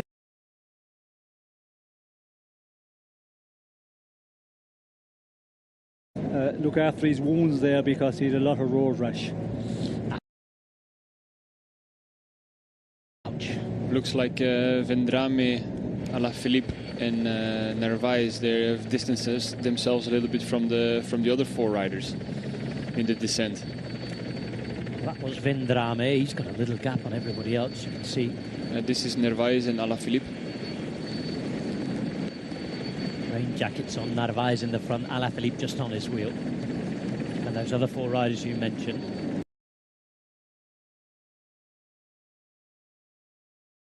Can descend well, but then the difference gets even bigger when the descent is flat. When the descent is wet. So they're not too far behind, but still it's again a gap. Pelayo Sanchez and Quinte Hermans, they need to close if they want to win the stage. That little section is something that Sean showed me on the phone just about 10 minutes ago. We'd had a few videos through from Hannah, from Doug, our producers and reporters on the ground. Thankfully, again, it's been nice padded up, but one more thing that all the peloton behind will be being warned about, given especially what we've just seen now with Piccolo. Yes, well, I think in the main peloton there should be no reason why they push on at all, and they would just get down to descent, total safety. It's just here in the front end of the race, riders are just a little bit off, wanting to try and get back in. And if you're not a good descender, sometimes you lose a bit, and then you have to make that effort to get back to the leading end of the race. All that, takes that energy. But for so far, so good. Yeah, all these every meter you need to close is 1 meter too much.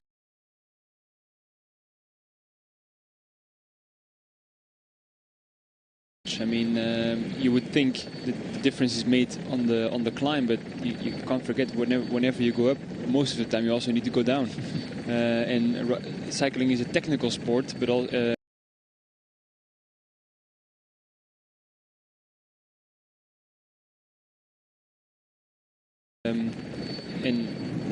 Descending is very technical, especially on wet roads.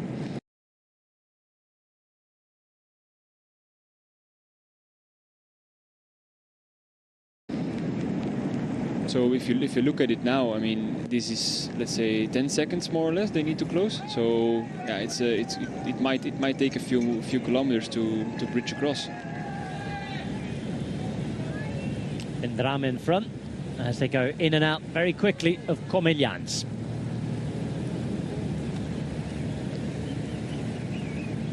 We're deep in Friuli. beautiful northeast Italy. The scenery's stunning when you can see it. Not so much the case right now. The rain's been hammering down as soon as they come into the descent towards Comelians.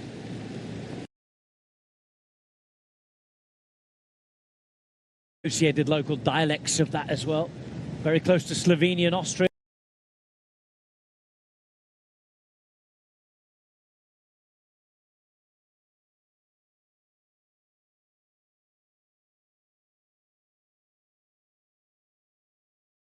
Yep, but it's an Italian from the northeast, from the Veneto.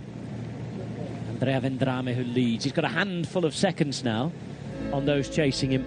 He just left behind Narvaez and Alaphilippe, and then you have to look a little further behind for Plapp, for Hermans, Sanchez and Steinhauser.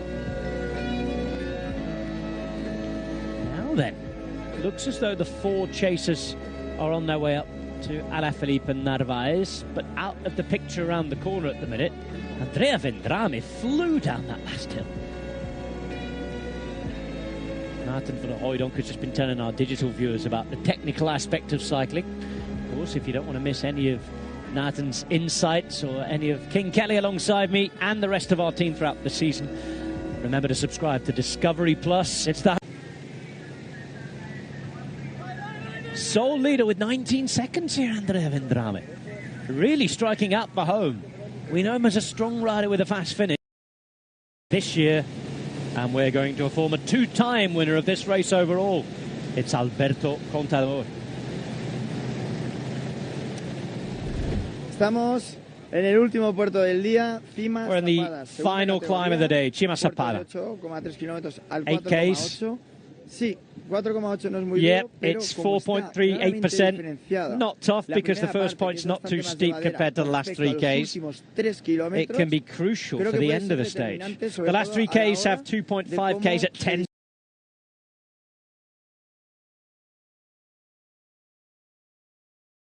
Unos 500 metros de It's coronar, flat terrain, ya more or sí que es less. terreno llano y ahí Won't be easy to get rid of the complicado rivals, superar a los rivales. but there are Pero hay 2.5Ks, 2,5 very, very muy good to be buenos selective para seleccionar, if si there's cabe, still un riders poquito can más get el out the grupo. group.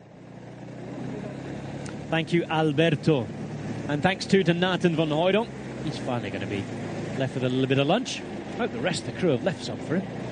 Another admirable performance in the commentary box, and he's off to join the breakaway.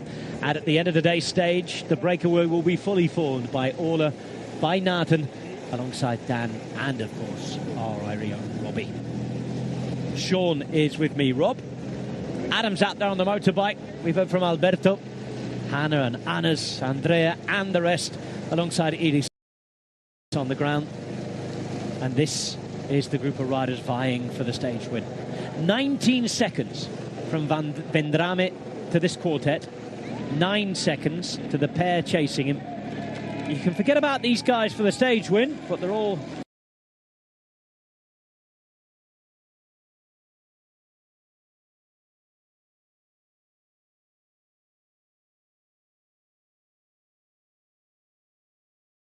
dressed up and ready to go on the descent. We've seen how technical this descent can be. This is a nervous moment now, Sean, for the peloton. Yes, we can see the peloton is just pushing on a bit here to get into position for the descent, and we've seen why, because it is pretty technical, and it's not a surprise at all to see that. But yeah, out front it's getting to be really interest here. Apologies, I think I mentioned after the descent here we had 18 kilometres. I meant to say 28, or my maths weren't that great. But day 19, don't worry. It's getting to the end of that that time in the race. But yeah, it's an interesting one here. Vendrame, he is looking good and pulling out an advantage, and yeah. Breakaway, you pick out men, and they're the guys that suffer in the end, because the fatigue just gets them and they haven't got the energy.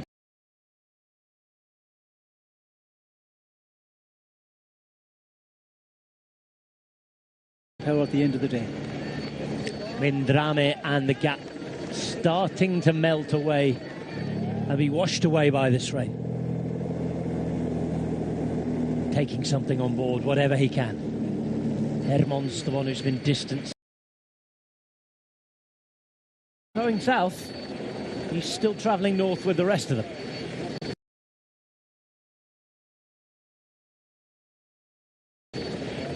Alaphilippe shakes his head. It's getting het up out there. All of that talk and plenty going on with the Ecuadorian selection and Narva.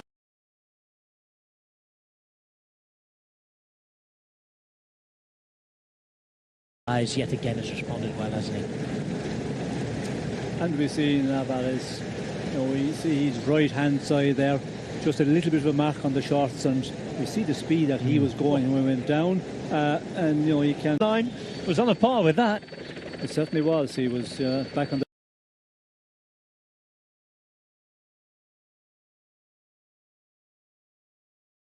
bike rapidly, and back in the front end of the race where he was when he did have the crash, and he doesn't look to have any injuries at all or any major road rash, and his kit, there's barely a mark as I can see on the shorts. Now then, Vendrame looked as though he was about to be rejoined by the other riders. He carried on pedalling. The others started to look at each other a little bit.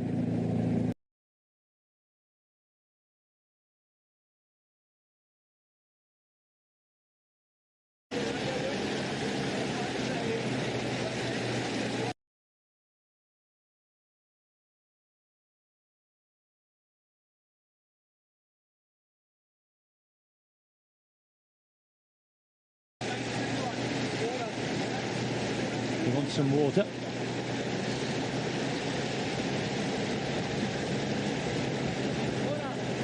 You can hear that, but he also doesn't want to be dropped.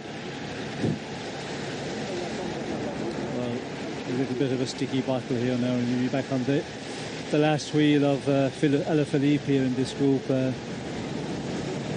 comfortably. They've got to make sure that they get their provisions because the bar's not far off closing. 22.7 k's to go, and that's why we're seeing now this rush of team cars come to the front. And Geert van Bont, driving for Soudal Quickstep, is looking for Alaphilippe because he'll need his own supplies replenished right now. That's the first little step of 3 on the way to the top of Sapada that's been taken, and it's now false flat. Riders arrive at Regolato. Just over 22.2 kilometres to go. 26 seconds. The only issue for Vendrame is that he can't feed here, but surely there's someone on the side of the road somewhere. Well, you would expect as we go to that point, 20 kilometres to go, where it closes for feeding, and the team certainly should. You would expect to have somebody up there, but it's a difficult one, as you say, because the car not going to be allowed to go through here. As we can see, Alaphilippe stripping off and topping up on whatever he needs here for this final.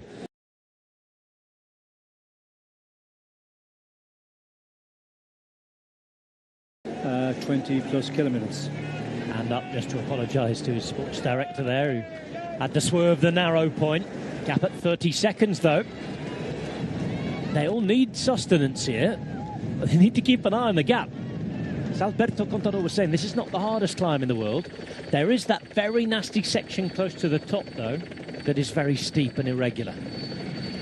For now, kilometres will tick along for the next 2 or 3 k's quickly. Ever so slightly falls flat downhill before it peaks up again. But we're a good 10, just over 10 kilometres away from some of the steepest gradients. Steinhauser there at the front. I wonder which car our very own Anders Milk is in. We might see him if they do a little bit of last-minute feeding. Gives a wave, Anders. Meantime, Vendrame just has one focus, and that's to stay away. And he's doing a decent job of building a nice lead now. He is. He's pulling it out nicely, but the guys and the chasing group here behind, are they giving it anything near 100% at all? Doesn't look like. I think they're just waiting, and 20 kilometres to go when you look at what's to be climbed to get to the finish here.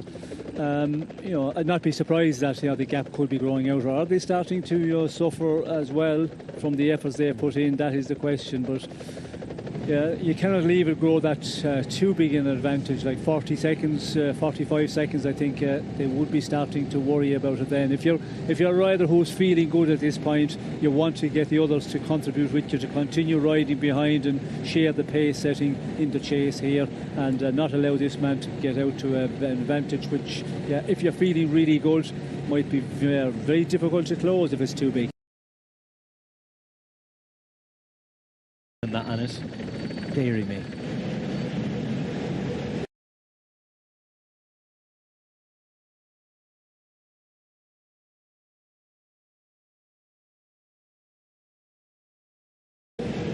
Well, he probably wants to be. In all seriousness, I'm sure we'll be seeing some very interesting footage come from that team car in the coming hours.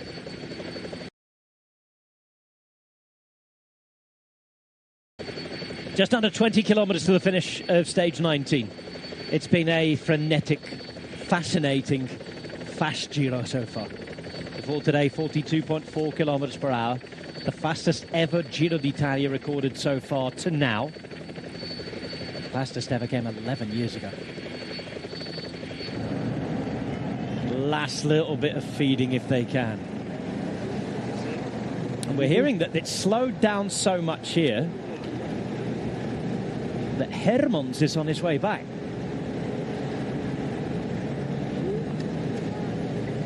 A drier radio now for Luke Plapp. Maybe hoping to have one that works.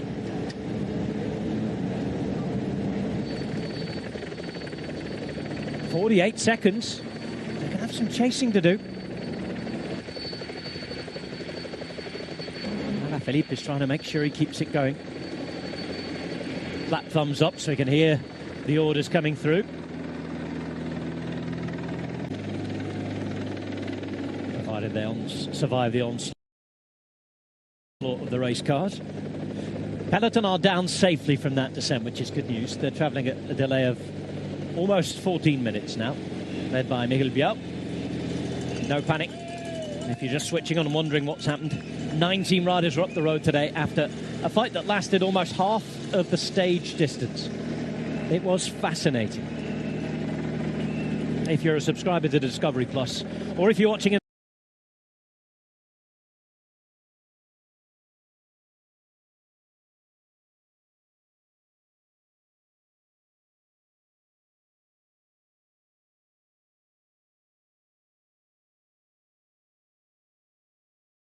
the US on Max, make sure you go on demand if you missed the start of the stage and watch it entirely.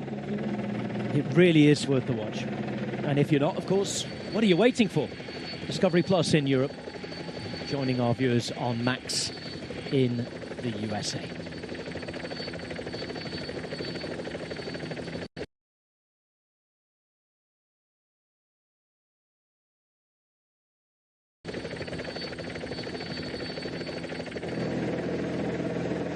The top man on two wheels, even smiling when it's raining. I tell you, I have plenty to smile about later on, because Hannah tells me she's been driving up the final climb and it is just full of Slovenian flags. Plenty of replica jerseys from his own development team, the Poggi team as well.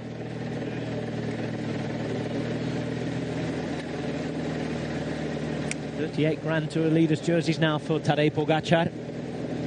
Same number as the late Laurent Fignon. 17 for Pogacar in the Giro.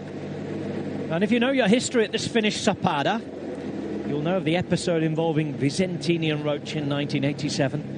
Teammates becoming enemies. Stephen Roach worried about his food, whether they'd contaminate it, his bike, whether they'd try to sabotage it to keep their Italian leader back in the lead. That episode going down in history. Going to Sapada today if Tadej Pogacar, as we expect, finishes nice and safely. He'll have as many pink jerseys as Stephen Roach. Of course, he'll be hoping to add that final Giro victory to his palmarès and be there with Roach at the end. now then, Hermons returns. 6 riders now in the chase. A little bit more of organisation after all of that feeding. And now we go with a gap at 31 seconds. It's come down by about 15 seconds. As Ineos didn't quite get in the queue in time to do the feeding. And they're going to have to do something now. And if you're the sports director, whether it's allowed or not, whether they were waiting in the queue before the bar was officially closed, you'd take... On the road, the way it's turning, and I don't think there should be a problem.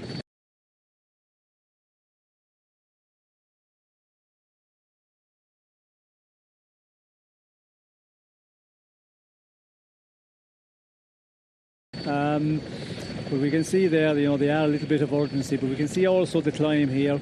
We just see Vendrame there, the way he's climbing. He's, you know, he's on a big gear there. That tells the gradient there's not anything at the moment. And the chasing group, when you have riders just, you know, taking a turn on the front, and then, you know, you come off, you get that rest time in the wheels. It is, you know, an advantage here, big time on this gradient of a climb. So 16 plus kilometres to go. I can see the gap is coming down. 16 Ks, as you say. We're now a couple of kilometres from the start of the final classified climb of the day. It isn't strictly a mountaintop finish today. Cima Sapada, the top of Sapada, literally translated, tops out at 6 Ks from the finish. We are just under 16 now from that finish arch. And look who's still working at this. Next chasing group on the road, Velasco, with Valgren sitting on at the back here. Tratnik's there. Bais, Mattia Bais that is, and Tarozzi.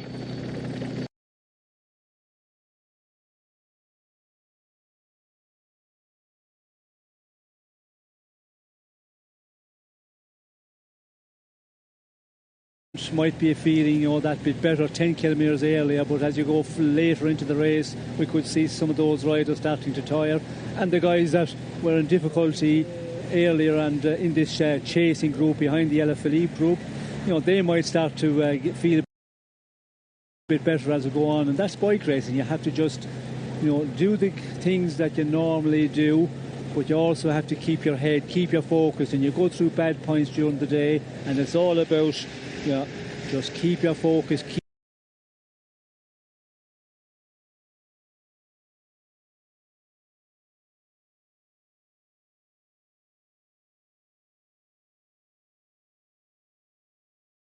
"56 seconds to the next group."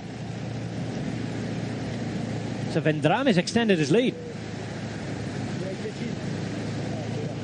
I don't know if that's is that the correct timing there, because it seems to be jumping around a little bit too much there in the last number of kilometres. It'll be interesting to see now as we come through here what exactly it will be. Yeah, we'll have a look at that arch with 15 Ks to go. Kelly's got the timer on.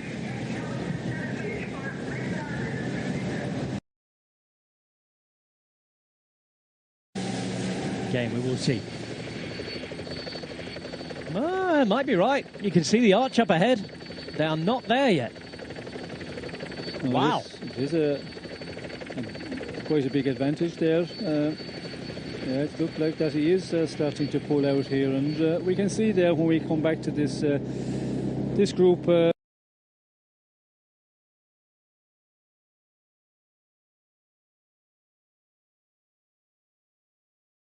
In our shot at the moment, they seem to be working well together, and you'd expect some of them maybe to be panicking a bit when it goes over the minute. As I said, the 40 seconds okay. You know, when you get into that final part of the stage here, if you're really feeling good, as we have seen already in this race with some riders, but they were exceptional performances. Pogacar, we see the way he closed, you know, a huge gap, but I don't think anybody has got that, you know, that's first of all that level of talent here, that level of you know, feeling so good at this point in the race, and I think they will be a little bit concerned here with the advantage to the sole leader.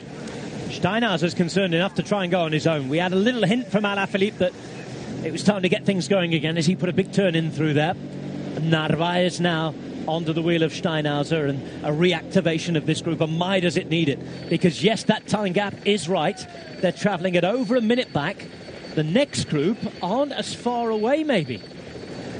Coming into town, the arch now comes into view. I would say now that Vendrame is further away from the chasers than the chasers are from this group. Hello. What a situation developing. Advantage Andrea Vendrame.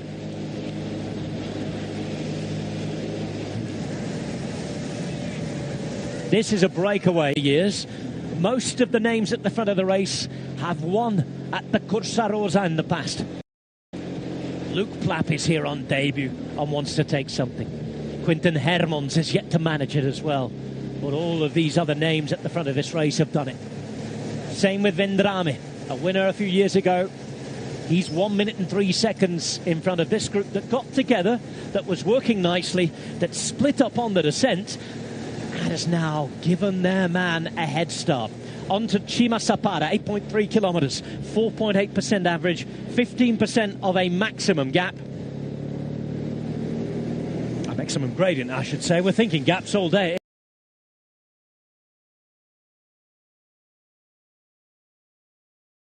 Is that confusing at this time?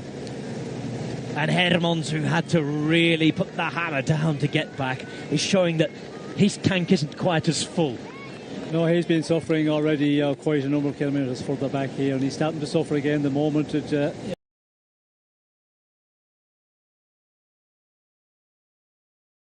pushes on the pace. He is starting to lose contact again. But we see Alaphilippe also, Steinhauser and Navarez, when they pushed on, he wasn't as normal, where he just immediately bang in the wheel. You could see him there trying to close it down, and then Pelaya Sanchez took over and closed the final number of metres. Is that the sign? He is starting to feel the fatigue setting in as well here, and we can see in the meantime, this playing around and looking at each other is going to allow Quinten Hermans back in, but our sole leader on the road, he's going to start pulling out again, as we can see, around the minute and 13 kilometres. It doesn't look like there's anybody really super here in this chasing group, looking like they're going to just jump out of this group and try and go across on their own. It's playing all into the hands of Andrea Vendrame, who Daniel Loy reminds me won 2 years and 4 days ago in that place we described, Bagno di Romagna. Place surrounded by hills. It's more or less at the top of a mountain that Vendrame is trying to win today.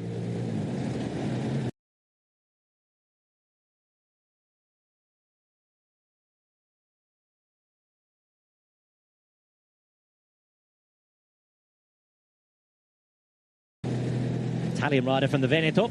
Comes from Conegliano, proper Prosecco making country. And there'll be a nice bottle waiting for him.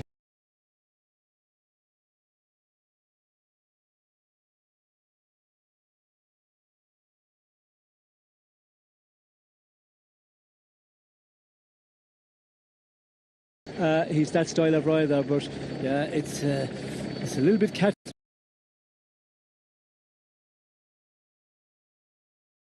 mouse here for the moment, and not surprising, because the riders you're with, as we can see, Steinhaus are just pushing on. When you give him that little bit of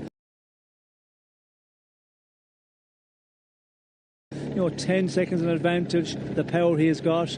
Is there anybody here in this group with Alaphilippe, Navarez? Will they be able to get across to him? But this man,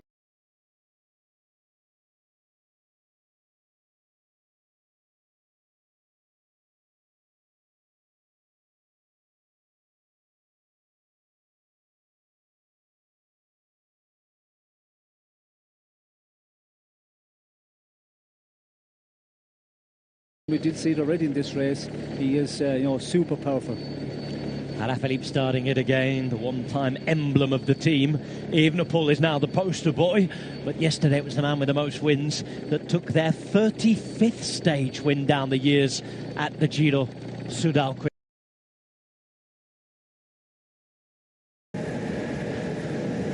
Plapp keeps following. He's keeping himself in the game.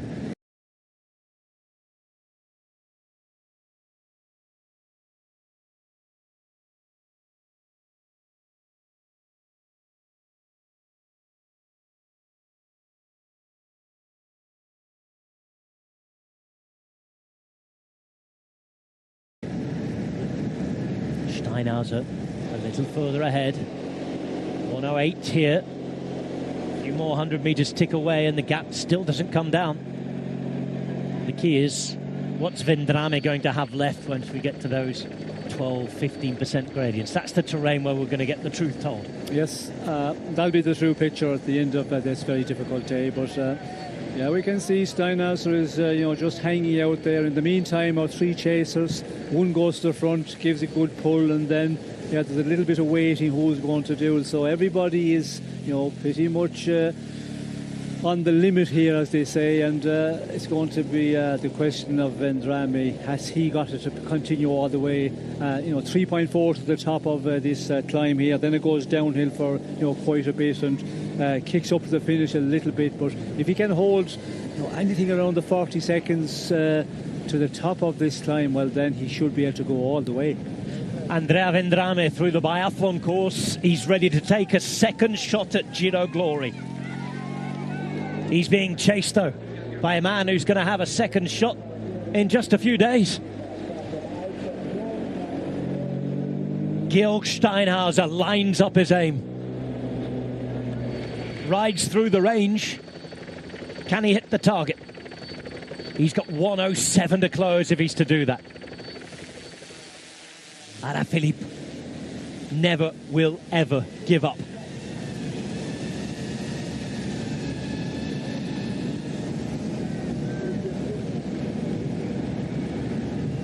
Into the final 10 kilometres of a brilliant barnstorming stage of the Giro d'Italia, but which hasn't been like that. However it started, however it's ended, it's been endless entertainment. On the way to Sapada, and we're going around a bit of an obstacle course here. It's the biathlon range. 3 chasers here, a minute and 30 now to Andrea Vendrame, who attacked on the penultimate descent of this race. It's a long, long hill up towards the top. Another quick descent, and then a false flat to the finish line. Sapada, where we've seen so many stories down the years, particularly in '87. Most recently, it was Yates who was still winning in pink just a few days before he would crack. How's Vendrame? Oh, there's no short. The Friulan public fanatical. And it's the man from the neighbouring region in the Veneto, Andrea Vendrame, who they're cheering on to possible victory. He's holding 1:09 fantastically well, but Sean, you're looking down at the profile, and this is where it gets harder. Yes, well, from here on it really gets steep, and goes up into this double digits, and goes up to 15% in a section.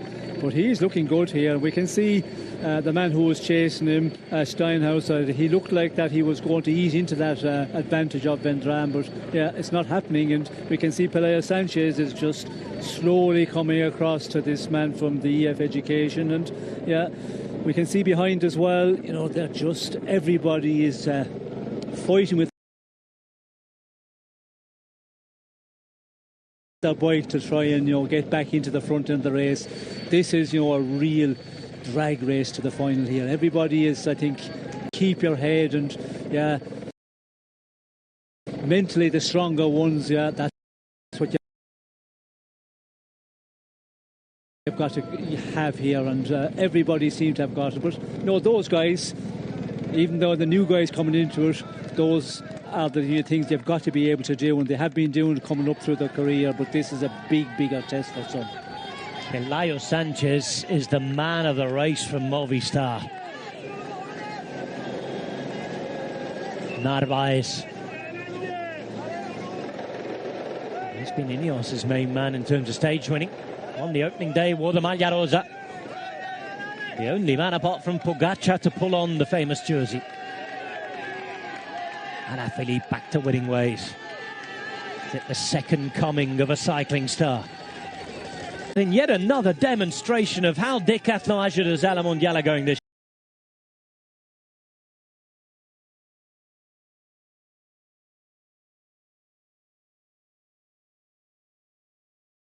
year. Andrea Vendrame is about to refine his best form. Well, they're having a dream season, Decathlon AGR to La Mondiale, and this man he is impressive here. 1:16, and you can see the way they have been racing behind.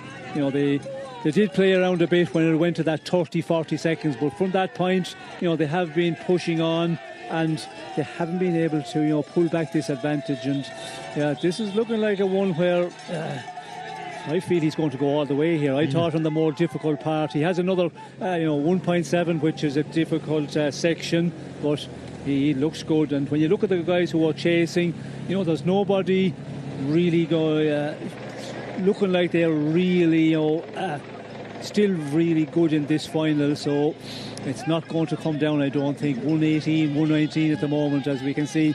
Elias Sanchez, he's also coming back well, but still, just to get the wheel in Steinhauser, he has to fight all the way.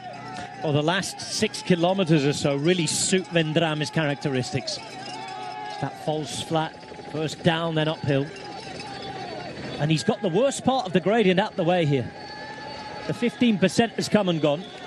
1,400 metres to the top of Cima Sapada, and he hasn't only kept his lead, he's extended it again. 1:19 now as Steinhauser and Sanchez are increasingly starting to look like they're out of ideas. They too are increasing the gap. We're almost getting to the point, I think, where Alaphilippe, Plapp and Narvaez are probably out the game, Sean. Yes, it looks very much so. I think our two chasers here behind the sole leader, it looks like that's where it's going to be for the podium, and it looks very much like the sole leader out in front. 119 still as we get ever so closer to the top of this one, and the gradient does ease off a bit, although it's still 7-8%, and at this point in the race that is a real leg breaker, but he's defending and holding him off very well. And when you look at this breakaway we had, you'd pick out Narvaez, you'd pick out Pelaya Sanchez, Alaphilippe, and Vendrame. We haven't seen him in this race really in breakaways in the final, and he hasn't been in there with a shout for a stage win, but he pops up today, and that's what we often see in the end of a 3-weeker. Sometimes guys, you haven't seen them at all, but then they just come in the final week and put up these great performances, and that's what Andrea Vendrame is doing here today. Sanchez briefly supersedes Steinhauser. Both stage winners. This man did it in 2021 through the Slovenian wall of fans, and he's into the final kilometre of this climb. Vendrame is now 29, but it's at his home Giro where he's had the biggest success in his career, and it looks as though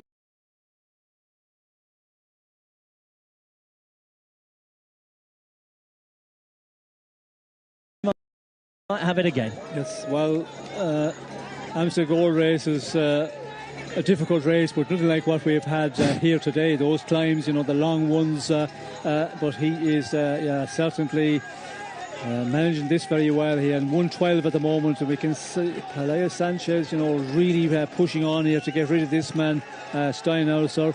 Advantage is coming down, but 700 metres for our leader on the road here, and then we have this downhill, and I can't see anybody closing down here. Pelaya Sanchez looking good, but I think it's going to be a bit too late, because we're getting to the end of the top of this climb very quickly. Well, the Asturian ace going well, not looking like he's going well enough to catch Vendrame. Stranger things have happened in cycling, however, and Vendrame has to keep going.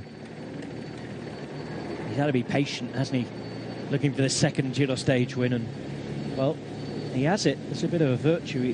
He's a big angler, apparently. Loves a spot of fishing. Studious character. Says that if he wasn't a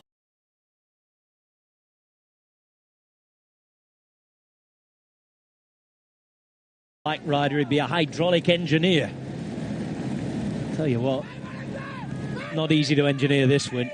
It's been more about waiting, getting yourself out there, and he's about to land a big catch. 6.5 kilometres to go. Top of Cima Sapada. The hard work is almost done now for Andrea Vendrame.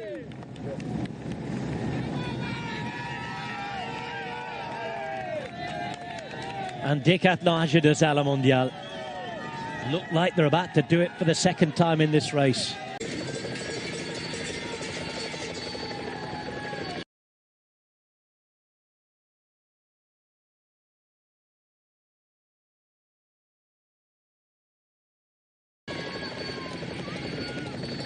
Well, that's at the top of Sapada, on the way to the town itself now. There's something about Sapada and the rain too. We were there 6 years ago. Big day for the man in pink then, Simon Yates. He's lashing it down today again, as they say where he's from. And for a team who, as their boss was telling us when he was in the commentary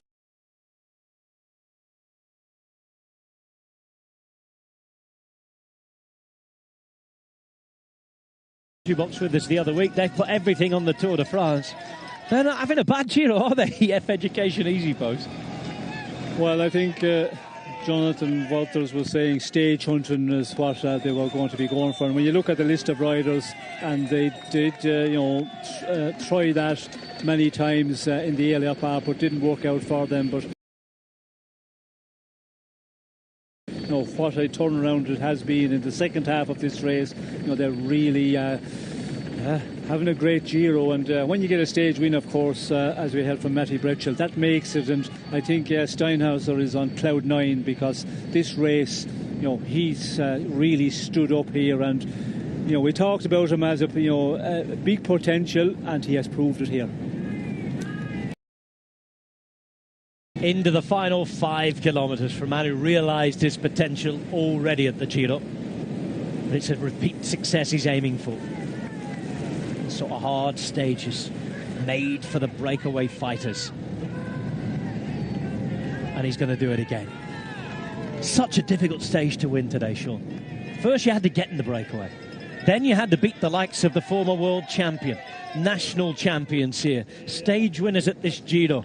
It's a heck of a job, and one of the hardest wins to pull off in the whole race. Well, if you've got the legs and you've got the good feel and you get yourself in a breakaway, you have to keep your head as well. You just don't get carried away with the men who's riding beside you, and just...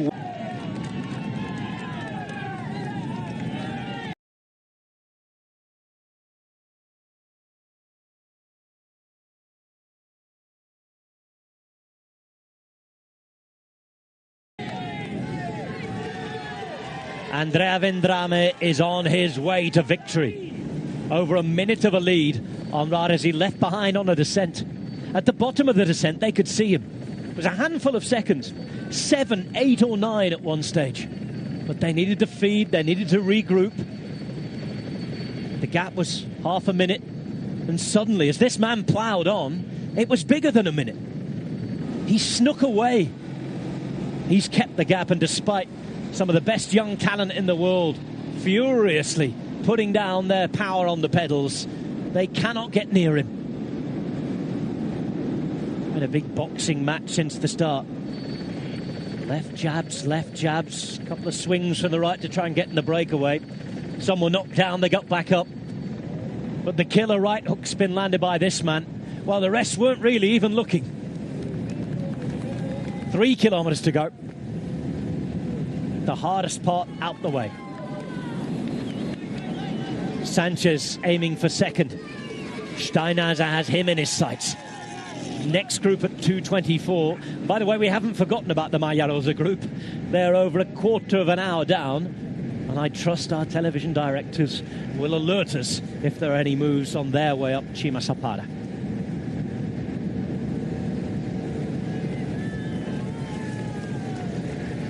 We said today might be for one of those teams that hadn't had any success at this Giro so far. I mean, another team that's already won.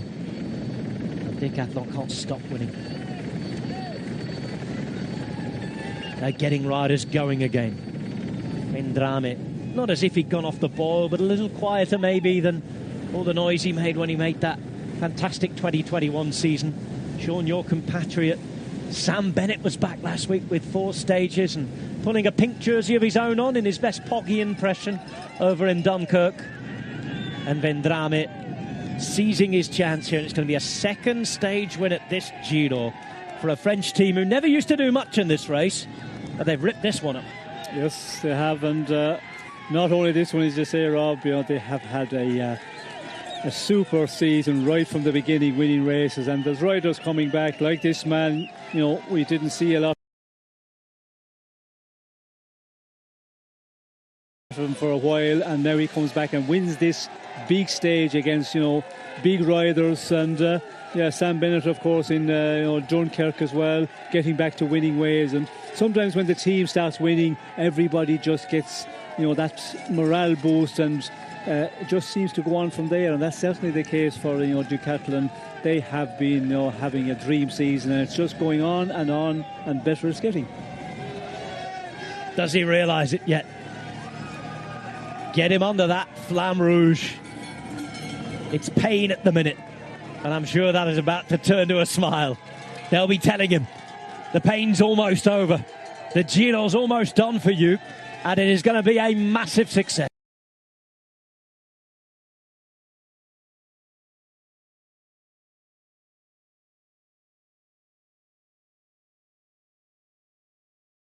First time they'll ever have won more than one Giro stage in a single Giro. 18 years since their first, taken by Vaitkus. Gadre had a great Giro in 2011. Peters did it 5 years ago. Vendrame himself. And of course, Paris-Peintre last year. But it's the other Paris-Peintre. And now Vendrame, as he goes into the final 1,000 metres, who are going to make this Decathlon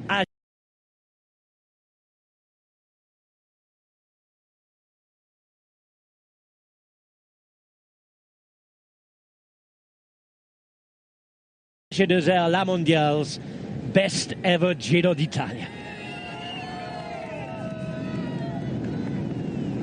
This will feel incredible. The meters tick down. Team car behind will be talking. And this is great for this man because it's not too far from home.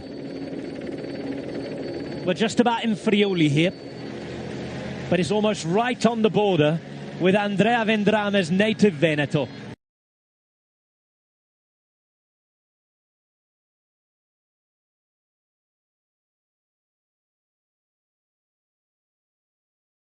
From a mighty breakaway on another fast and furious day at what is, at the moment, the fastest ever Giro d'Italia.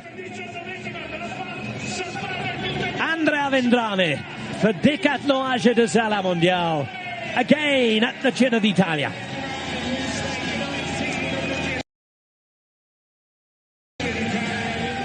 "19 strong men got away. Former world champions, national stars, Giro stage winners. Bit of everything in there. And at the end, the winner is Andrea Vendrame. It's only the 5th win of his career in this company on this day. At this Giro, the fastest ever. It's by far his biggest. Wow.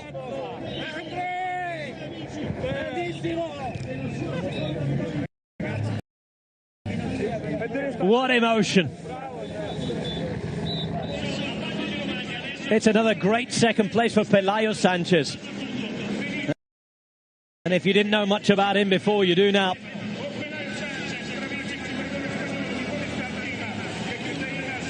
And third place too to Georg Steinhauser, another of the young discoveries of this brilliant, brilliant race.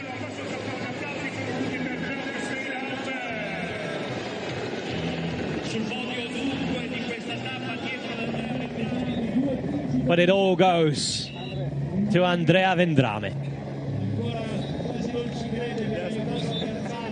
The Italian who went abroad looking for success with a French team, who again gets his biggest moment at home in Italy.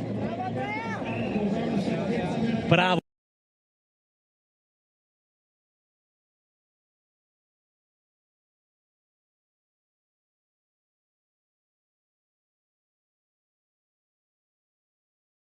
Yeah, a stage that he will think about it this evening, and when you look at the guys in the breakaway and the palmarès they've got, he's going to say, my God, how did I do that one? But he's done it, and it takes a bit of time to settle in, and yeah, what a ride there in the final. And yeah, he took the bull by the horns and wristed from a bit further out, and it worked out very well.